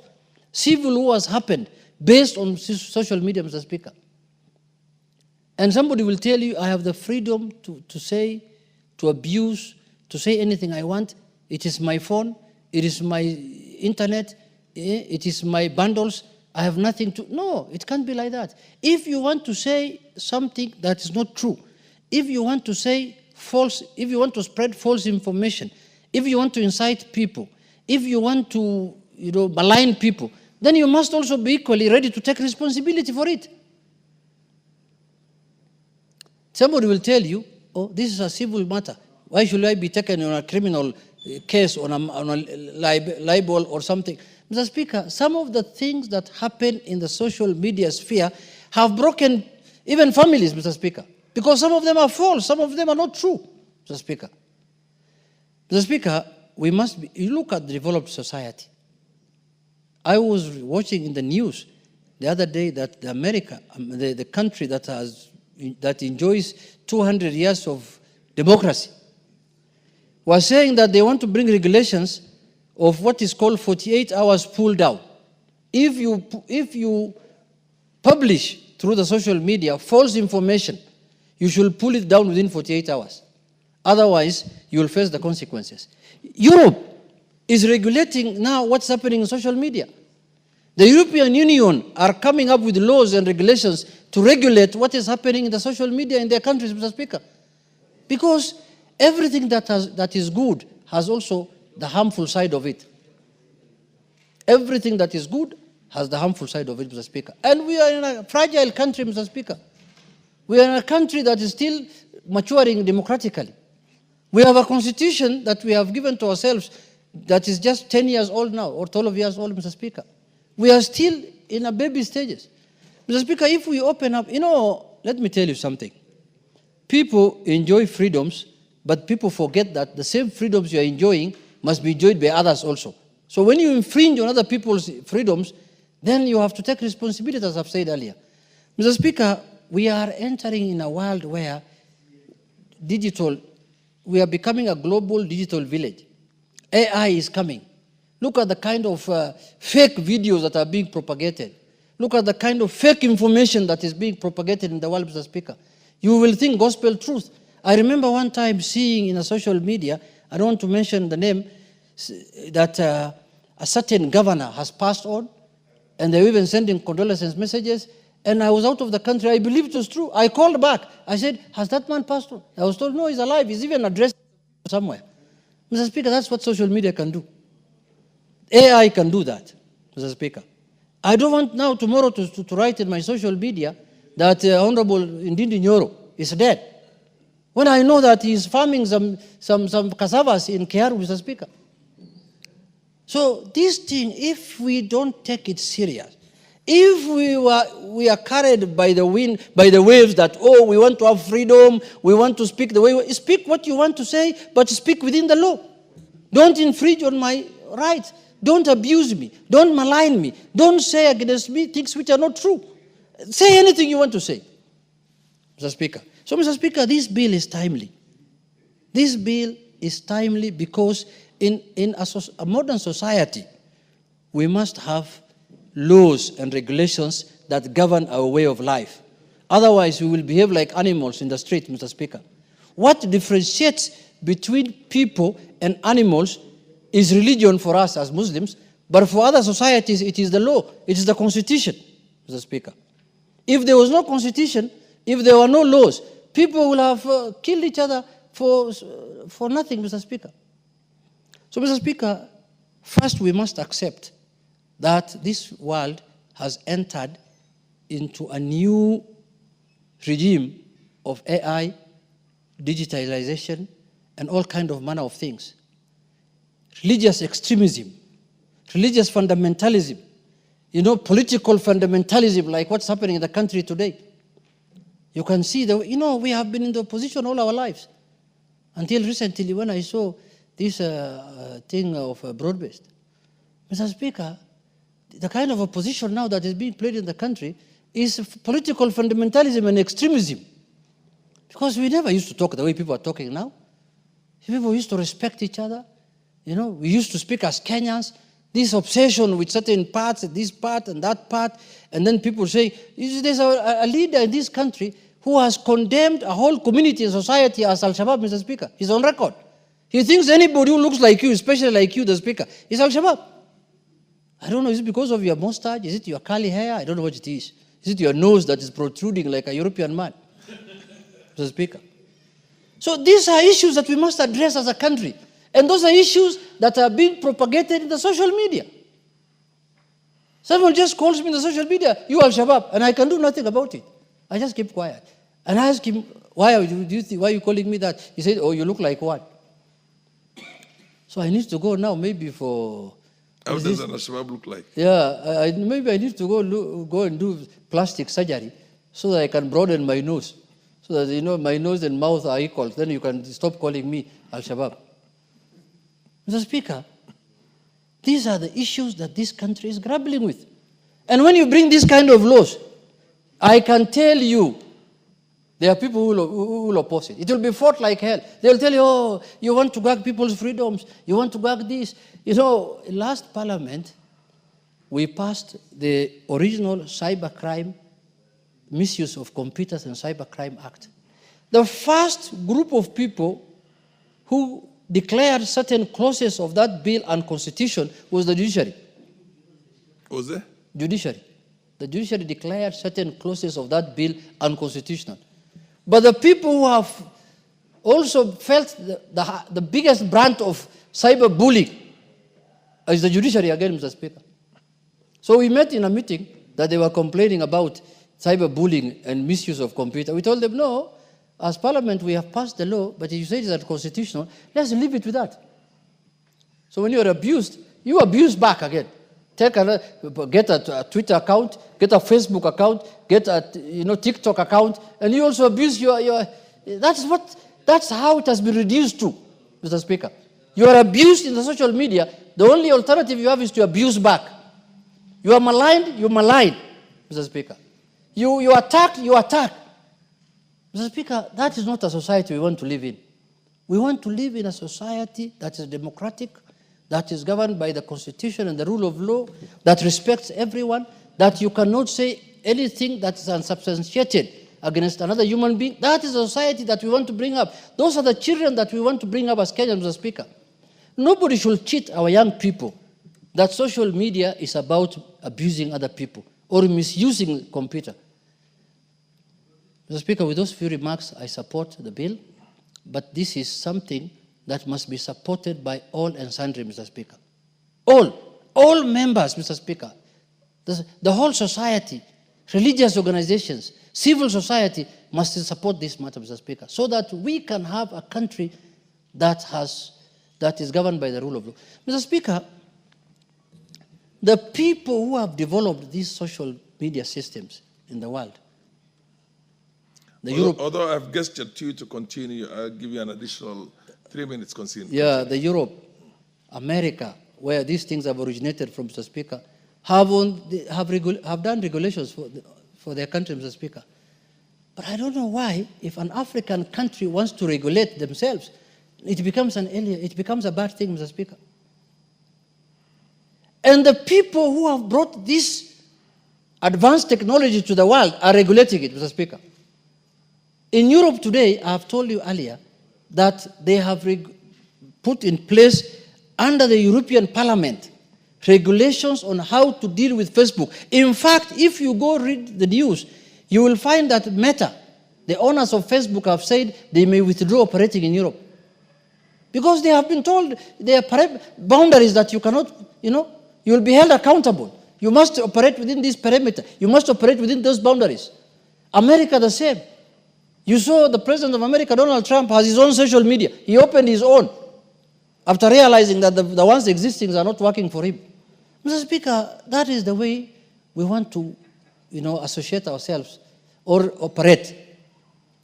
Mr. Speaker, it is the responsibility of Parliament to make laws that help the country move forward. And one of the laws that will help this country move forward is this one, Mr. Speaker. With those few remarks, I support.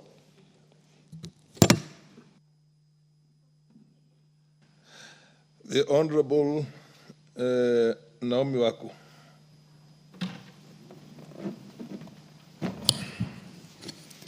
Thank you very much, Honorable Speaker, for allowing me to add my voice to this very important amendment. And also thank Honorable Adan for coming up with this very important amendment. Honorable Speaker, from the onset, I want to confirm that I support this amendment on computer misuse and cybercrime. our Bill 2024. Honorable Speaker, Kenya is a is a country that grows very fast, and especially our young people are so much into computer use and also cyber.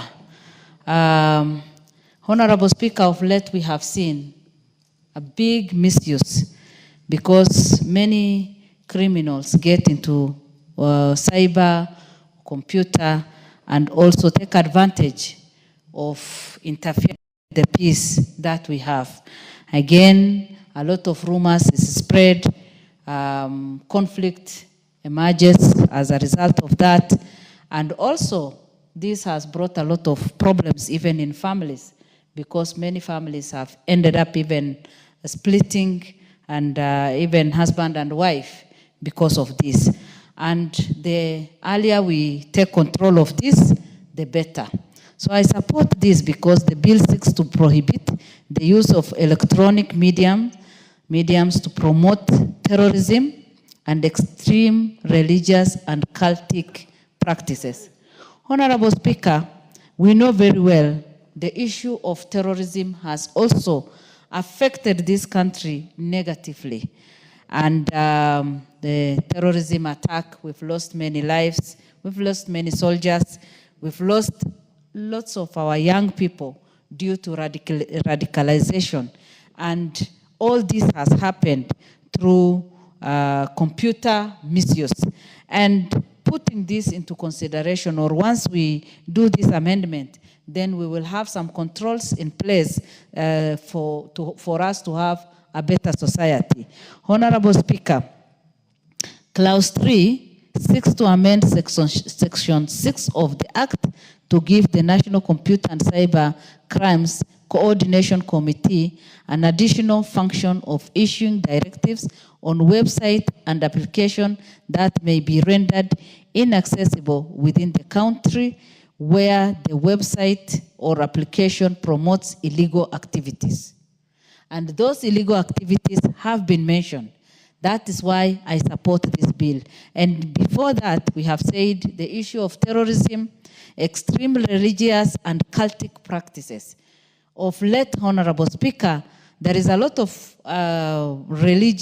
extreme religious practice and cultic practices. And that is why we've lost lots of lives. Even this weekend, I think they have registered about 26 people who have lost their lives still in Kilifi, if I'm not wrong. And this is very common everywhere. People are cheated and they lose their lives. And once we put this Clause 3 into practice, and Section 6 of that, whereby child pornography, terrorism, and all these other things will be controlled, especially pornography.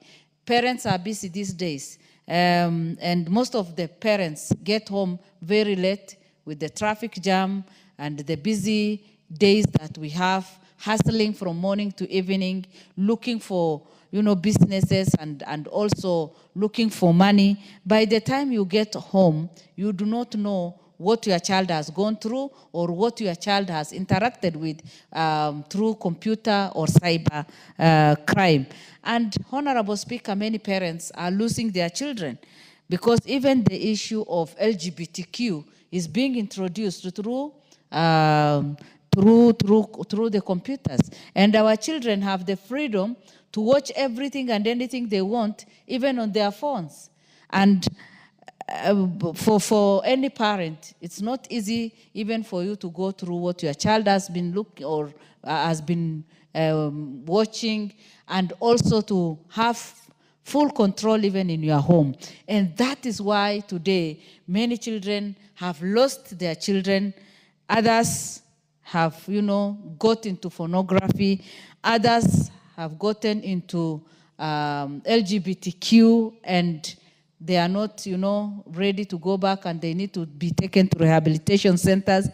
Many have been radicalized and have joined terrorism, and that is why so many crimes are happening in our nation today.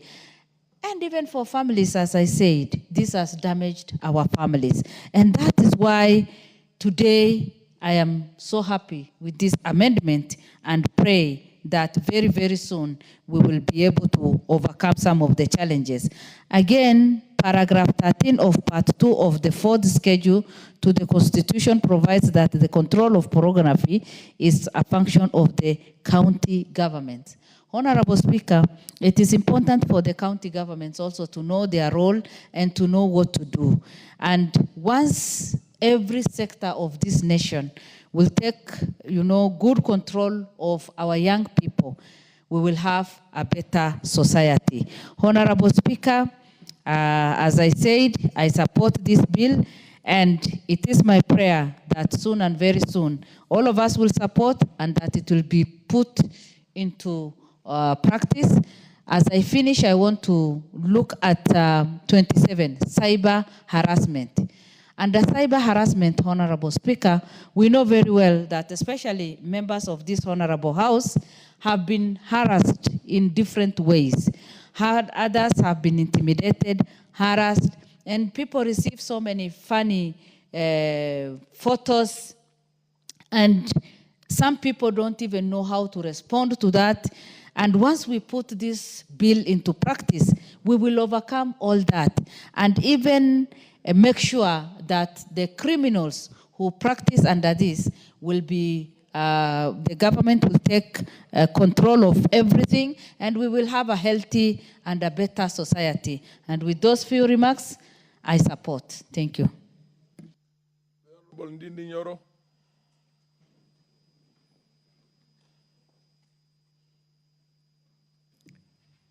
Thank you. Thank you. Thank you very much, Mr. Speaker, for this chance. And I just want to give just some brief remarks in the view of the bill sponsored by my brother. One is that I find it a pity, Honorable Speaker, when we are still discussing these kind of soft things, especially in IT, when the whole world is now discussing about AI, discussing about data analytics, and other progressive technologies that are helping the economies, Honorable Speaker. And, Honorable Speaker, when we talk about regulating whatever is posted in the internet, be it in whichever platform, whether website or even social media, and especially having listened to some of my colleagues here before, who had given their views earlier. Honorable Speaker, I tend to believe that laws must always be made, and discussions like this should always be considered devoid of emotions, because we have seen in many situations, Honorable Speaker, that comforts change, and it's a revolving door. And therefore, it's always important that even as we make laws, we become objective so that it can serve the current purpose and the current situation and the current timing, but also far-reaching in serving our country, not just in terms of where we sit and start, but also in terms of what is right. Honorable Speaker, across the world, it has become very tricky to limit the freedoms of the people, and especially when it comes to usage of internet. Because, Honorable Speaker, practically, no country can pretend to live in an island by itself. The world is interconnected, Honorable Speaker, and especially the distances have been made shorter by the internet.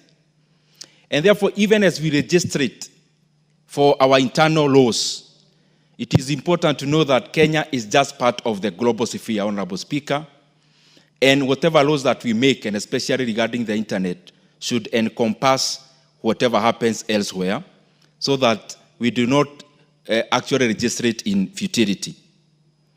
But, Honorable Speaker, broadly speaking, I have seen it is always important for any nation and any country to always not limit debates.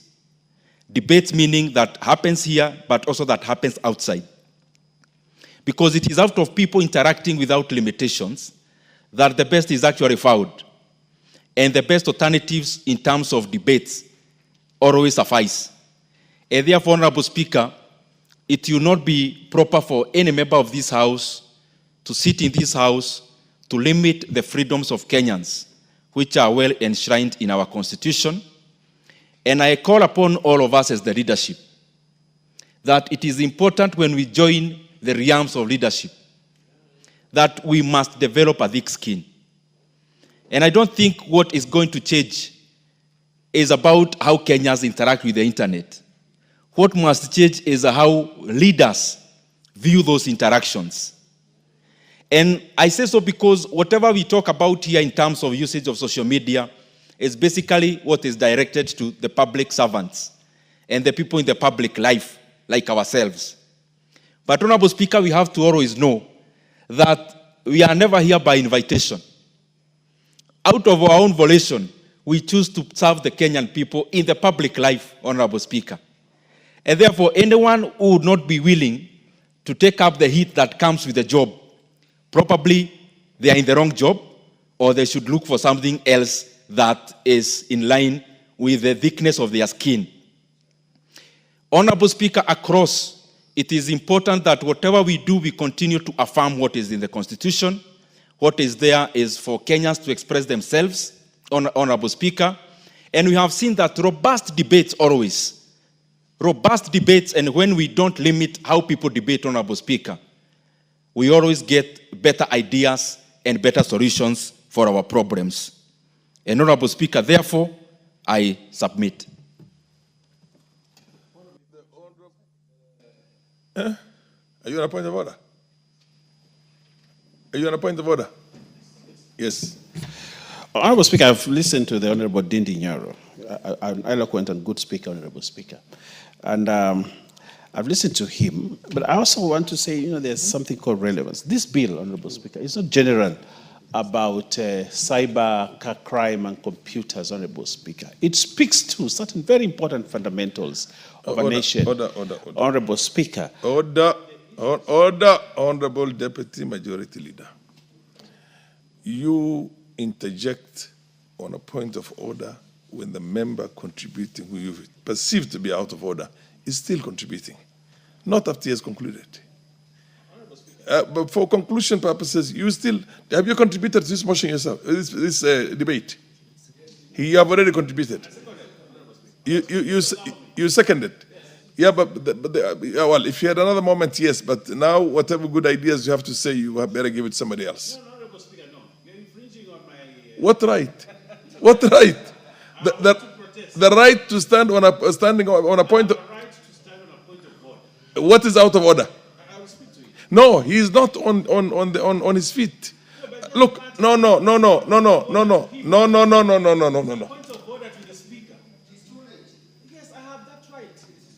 The point of order, order, honorable members. I want to respect all your rights, and I know you, order, you don't get worked up. I am the last person to try and limit your rights. But just can you listen to me? Rules are rules. If you have to stand on a point of order and fault the contribution of a member, then you do it when the member is on his feet. You're not going to... so what's the point of order? Okay, what's your point? Proceed. Because you mentioned Honorable Ndidi Nyoro. Honorable Speaker, I want to make clarity on the motion and not on the contribution of the member. The motion, Honorable Speaker... That is okay. That's okay. Proceed. Proceed and limit yourself to the content in that and say that this is how it is. Can you give the Deputy Majority Leader? Yes. Thank you, Honorable Speaker. Honorable Speaker, I want to clarify. This motion, this particular bill, Honorable Speaker, is very clear on what it intends to do. To limit freedoms on issues that are very pertinent. Terrorism, Honorable Speaker. Defined issues. Yes. Okay. Terrorism and cultic issues. Yes. And the third one, Honorable Speaker, is on the issue of child pornography, terrorism, and extreme religious practices on social media. Absolutely. Not on leaders, not on personalities, not on government. Things that are fundamental, which are actually constitutional. Yes. Honorable Speaker. You're informing the It House. is unconstitutional for you to You're informing publish the House your point of- yes. to publish pornography. It is unconstitutional for you to engage in terrorism. Perfectly in order, Honorable but Speaker. you're informing So the as we House. debate, Honorable Speaker, including the Honorable Dindignor, he must debate within the confines of the bill. I've made my point, Honorable Speaker. Can I just, much as I appreciate the zeal and the energy with which you prosecute your ideas, you just say, Mr. Speaker, I want to rise on a point of information for the House. And the Speaker, the chair will give you. But when you mention another member who has just sat down, then of course it becomes an issue for another ruling. Anyway, but that is now well taken. That you are allowed. The MP for Kangundo, where is Fabian Muli? Thank you very much, Honorable Speaker, for giving the chance to articulate on this bill. Proceed. Honorable Speaker, I'd like to start by putting that law is like a chestnut. So when we are in this house, we all come in good faith. We are making laws for humble society. So when you deal with a chestnut, the way you are sending it can hit, and it still can hit your hand. So law is like a chestnut. Honorable Speaker, I go direct by the computer. The computer mathematician inventor, Mr. Charles Babbage, in 1830. We like to congratulate the analytiker how he came with the idea of bringing computer by 1830. If you see the development of computer, it has been benefit to human era. It has gone to many coded, benefiting people, benefiting countries, benefiting generation. In 1981, you remember when IBM was a critic on putting now the computer machine, which come now to work as a 1-inch analytical. Now, coming to the present days where we are, it has come to a era that people have lost their direction. There are people who are benefited by use of computer. Too many people are benefiting. But there are people who are desperate looking for something to benefit within that computer. And that's why I'm saying that we have to make laws to control what is happening. We are not saying that the society is bad. We are saying that there must be a meter. There must be a measure. There must be a limiter to say that if you do B, we do C to you. I want to go to this bill. I congratulate the drafter of this bill, but I'm saying that it's so minimal to the happening of today. It is the high time we need to put some more pain and a value compensation to the damage being done in computer. People are losing their business because of computer crime. Somebody will wake up today, he doesn't like you, he just bring a proxy identity online, he mess your business. That's why I'm saying that today era needs proper laws to manage the happenings. If today the defamation happening online, you can wake up tomorrow, somebody has created something AI with your portal and they trading everywhere to make money on defamation your name. So that's why, Honorable Speaker, I say this bill is very important and we should proceed in making more. And there should no honorable member think that when the law made this house must be targeting certain group. And if you feel this law made targeting certain group, there will be that reading where you can do the amendment. We have freedom in this house as a member. You can do the amendment in that reading. So there is no law which here this house can make to target some certain groups. All the members have that right. All the members, they can make that law. And this cyber crime, people are joking with it. It has become a threat to national security. If somebody gets bored of what is happening in the government, in the evening you can send anything. Our young people are very educated. Our young people are so important to us. But see what is happening in cybercrime. Somebody taking propaganda online and sending it anyhow. You don't care who gets it. My daughter in grade 8 has a phone. He accesses my phone. He can check what is happening. My daughter has no capacity to authenticate the material which are real or are not real. So it is high time we need proxy people. Too much proxy happening online. This is a good mission. A mission which was invented for development. But some people, criminals, especially many politicians, they have sneaked there to send their business there. We cannot lose our country identity. People are losing. You go outside there, somebody put anything online. They don't care what they are damaging their country. They don't care where it is going because this somebody is so disparate. I was talking to one MCA in my area. He was being defamed by a young boy who is from 2 A young boy who has no anything to understand, but he was given a material to send. So I told him, this is a bit critical. Because the person who is sending that material, what value, if you say you want to be paid defamation, what value does he have to recompensate you? He has nothing. So it is high time this bill has come, but I think it is not enough. But one stone is better than a million we are waiting. So let's move with this bill, but we need to do more. We need to do better and save the people who are benefiting with the content online. You see our young people dancing here. They are one who are doing very good. But there is very good characters. Even you see what is happening within Gen Z. If you track what Gen Z they are doing very good. But people of 60 years, they have open account and calling them Gen Z. They are trying to poison our generation. We are losing our generation because of wasted age. People who have no idea, people who have no future. Thank you very much, Honorable Speaker, and I support the bill. The Thank Honorable MP for Wajir North, followed by the Honorable Kimuli.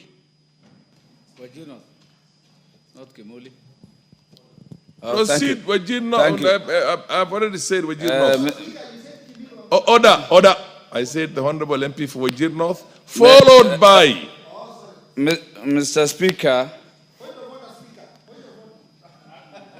No, not now. You can rise on your point of order later. Order, Kimuli. Proceed. There is nothing out of order because nobody has contributed. Unless you want to say...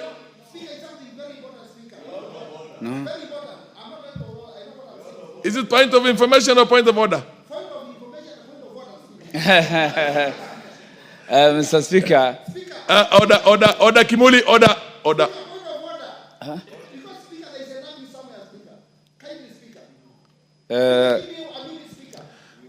Order. Kimuli, please.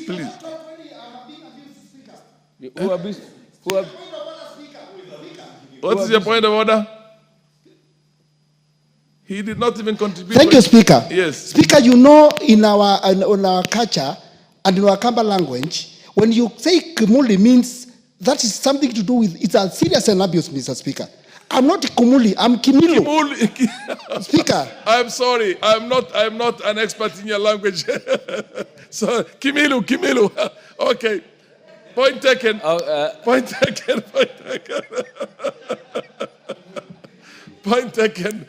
taken. What's your information, Majority Leader?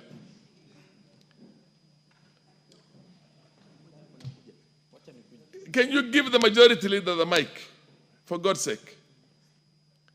Okay. Honorable Speaker, just to inform the House that Kimuli is actually the devil. So the Honorable Member, Honorable Kimilu, is right that he cannot be referred to as Kimuli. Order. That if anything, the Honorable Kimilu, Joshua, is a very good Christian. Order. That matter has been disposed of.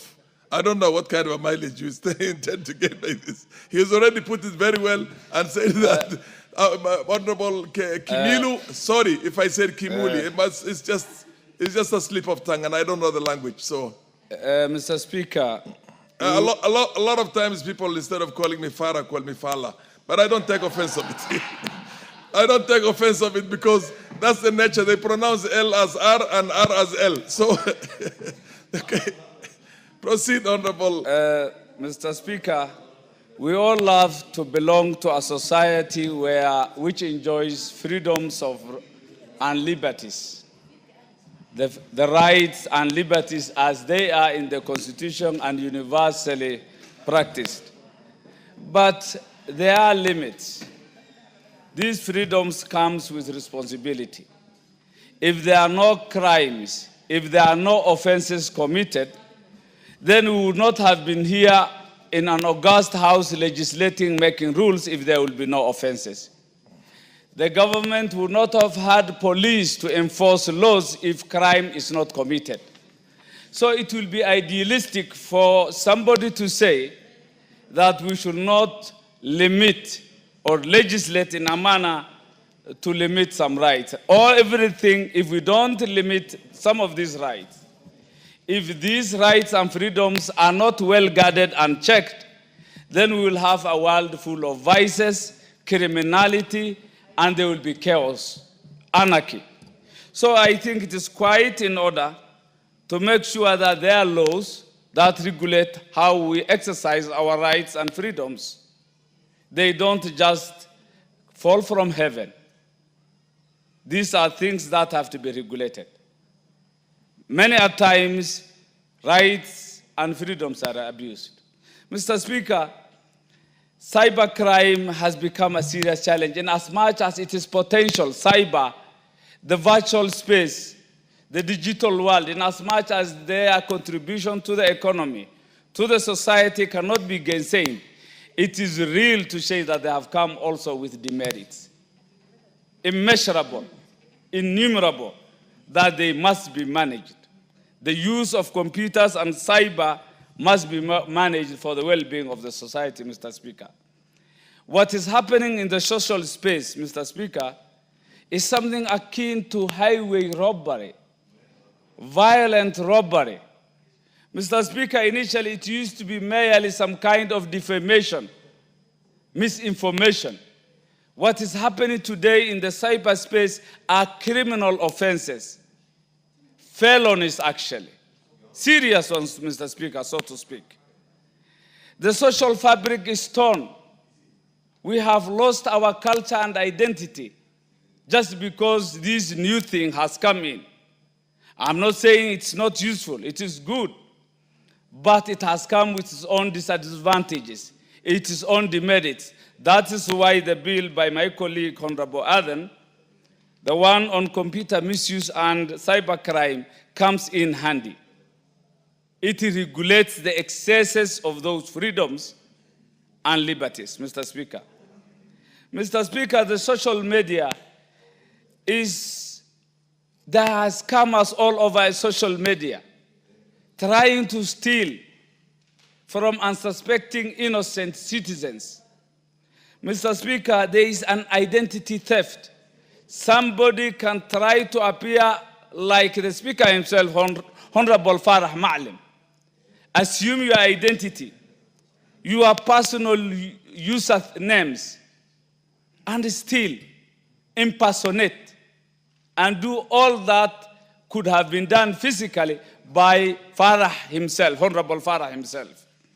So there is identity crisis in the social media.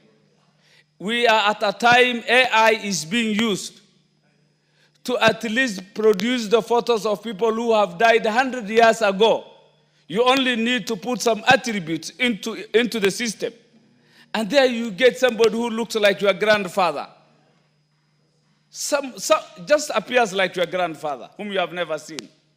We are in such a kind of very alarming misinformation, which you cannot copyright, which you can't take it as a true information. We are at a level where it has never happened in the history of this republic, where His Excellency the President is abused to such a level, Mr. Speaker. His family is abused, and no action can be taken just because one thing is cited, the rights, the freedoms.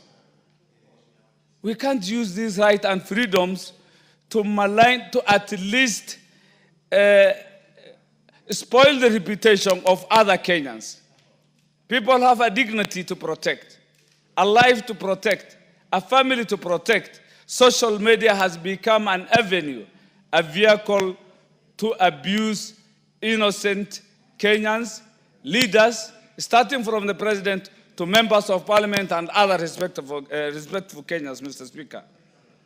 There are many malware attacks, Mr. Speaker. If that is not controlled, systems are being crashed, viruses have been introduced. They even call worms these days, just to make sure that systems do not work. Banking systems are affected. Military systems are affected. All systems that are virtual are being affected. So one cannot say we are limiting rights, we are limiting freedoms. No, those freedoms and rights should be exercised, but there must be checks. We should protect those rights and freedoms not to come with abuses. Mr. Speaker, there is cyber stalking, which is an offense. Threatening individuals online. Many Kenyans have been followed, stalked, abused, and threatened. There is child exploitation. Pornography is something very available on the social platforms. Our children are exposed to these things. And parental care is not sufficient to protect our children, to cushion our children from this dangerous behavior, which is available on social media, Mr. Speaker. Does that mean that a certain right is being limited? No. There is a dangerous thing, a dangerous social vice that needs protection from our children.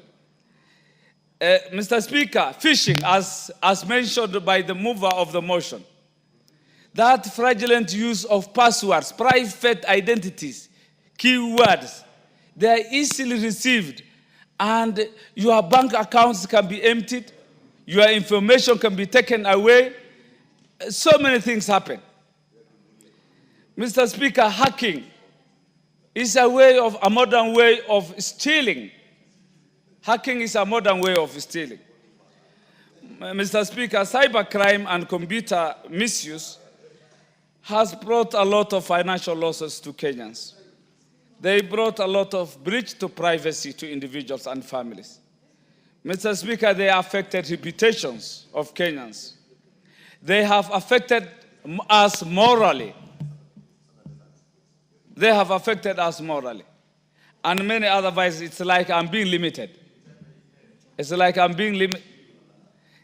There is a moral decadence that is being necessitated by this kind of social media. Economically, many have been brought down. Contraband goods are being sold on social platforms, Mr. Speaker, including medicine. A lot of drugs and medicine are available on social platforms, which are not genuine, which are fake, and which affect the health of Kenyans, Mr. Speaker. If that is not controlled, then we will be having an expensive healthcare system, Mr. Speaker. Tribal clashes have become common because of the kind of language we use on social media. Mr. Speaker, children abduction has become common. And finally, academically, are we really ourselves? We have used social media to copy-paste, to steal, and to impersonate ourselves academically. We are not ourselves. Our thoughts are not our views. We mimic others. We are not really ourselves.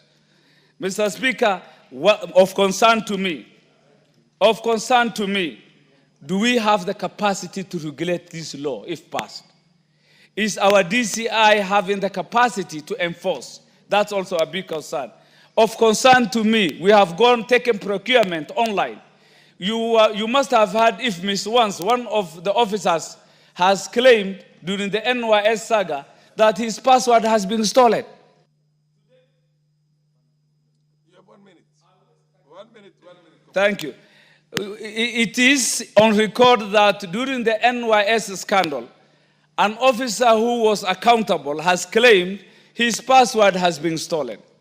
Today, all our procurement has been made online. Are we safe? Is IFMIS safe? If we have the capacity, so good. If we don't, then we need to have checks to all these that come with this good thing. It is a good thing that must be balanced with tough and serious regulations. I support, Mr. Speaker. Thank you, Mr. Speaker, for the opportunity. Mr. Speaker, I want to say that in the last parliament, Mr. Speaker, with the Committee of ICT and Communication, Mr. Speaker, we come up with a law about cybercrime, Mr. Speaker. So, Mr. Speaker, I'm proud when I see some of these amendments and changes coming to the law, because, Mr. Speaker, we cannot make a law within a day. It's a process, Mr. Speaker. Mr. Speaker, I want to say cybercrime is a serious issue, Mr. Speaker. And the whole world, Mr. Speaker, has a problem. And no country has got it right, because it changes day after the other. Mr. Speaker, many people, Kenyans, have been conned through the cybercrime, Mr. Speaker. Mr. Speaker, I being one of those who were caught, Mr. Speaker, early this year, around February, Mr. Speaker, someone hacked my WhatsApp and used my name to con people, Mr. Speaker. And it took me time before I take the control, and many people were caught a lot of money, Mr. Speaker. I was, Mr. Speaker, I was not happy to see some of these youths, some of them because of lack of jobs, Mr. Speaker. I saw someone drawing Osoro with a long tail when he was doing empowerment, Mr. Speaker. And I said, as in a person like Osoro, with a long tail, Mr. Speaker, that is an abuse, Mr. Speaker. And I think some of these things is where we are saying, Mr. Speaker, we need to control. And I want to advise some of these, the government, because I can see members of government here like Osoro, that you need to give these youth jobs.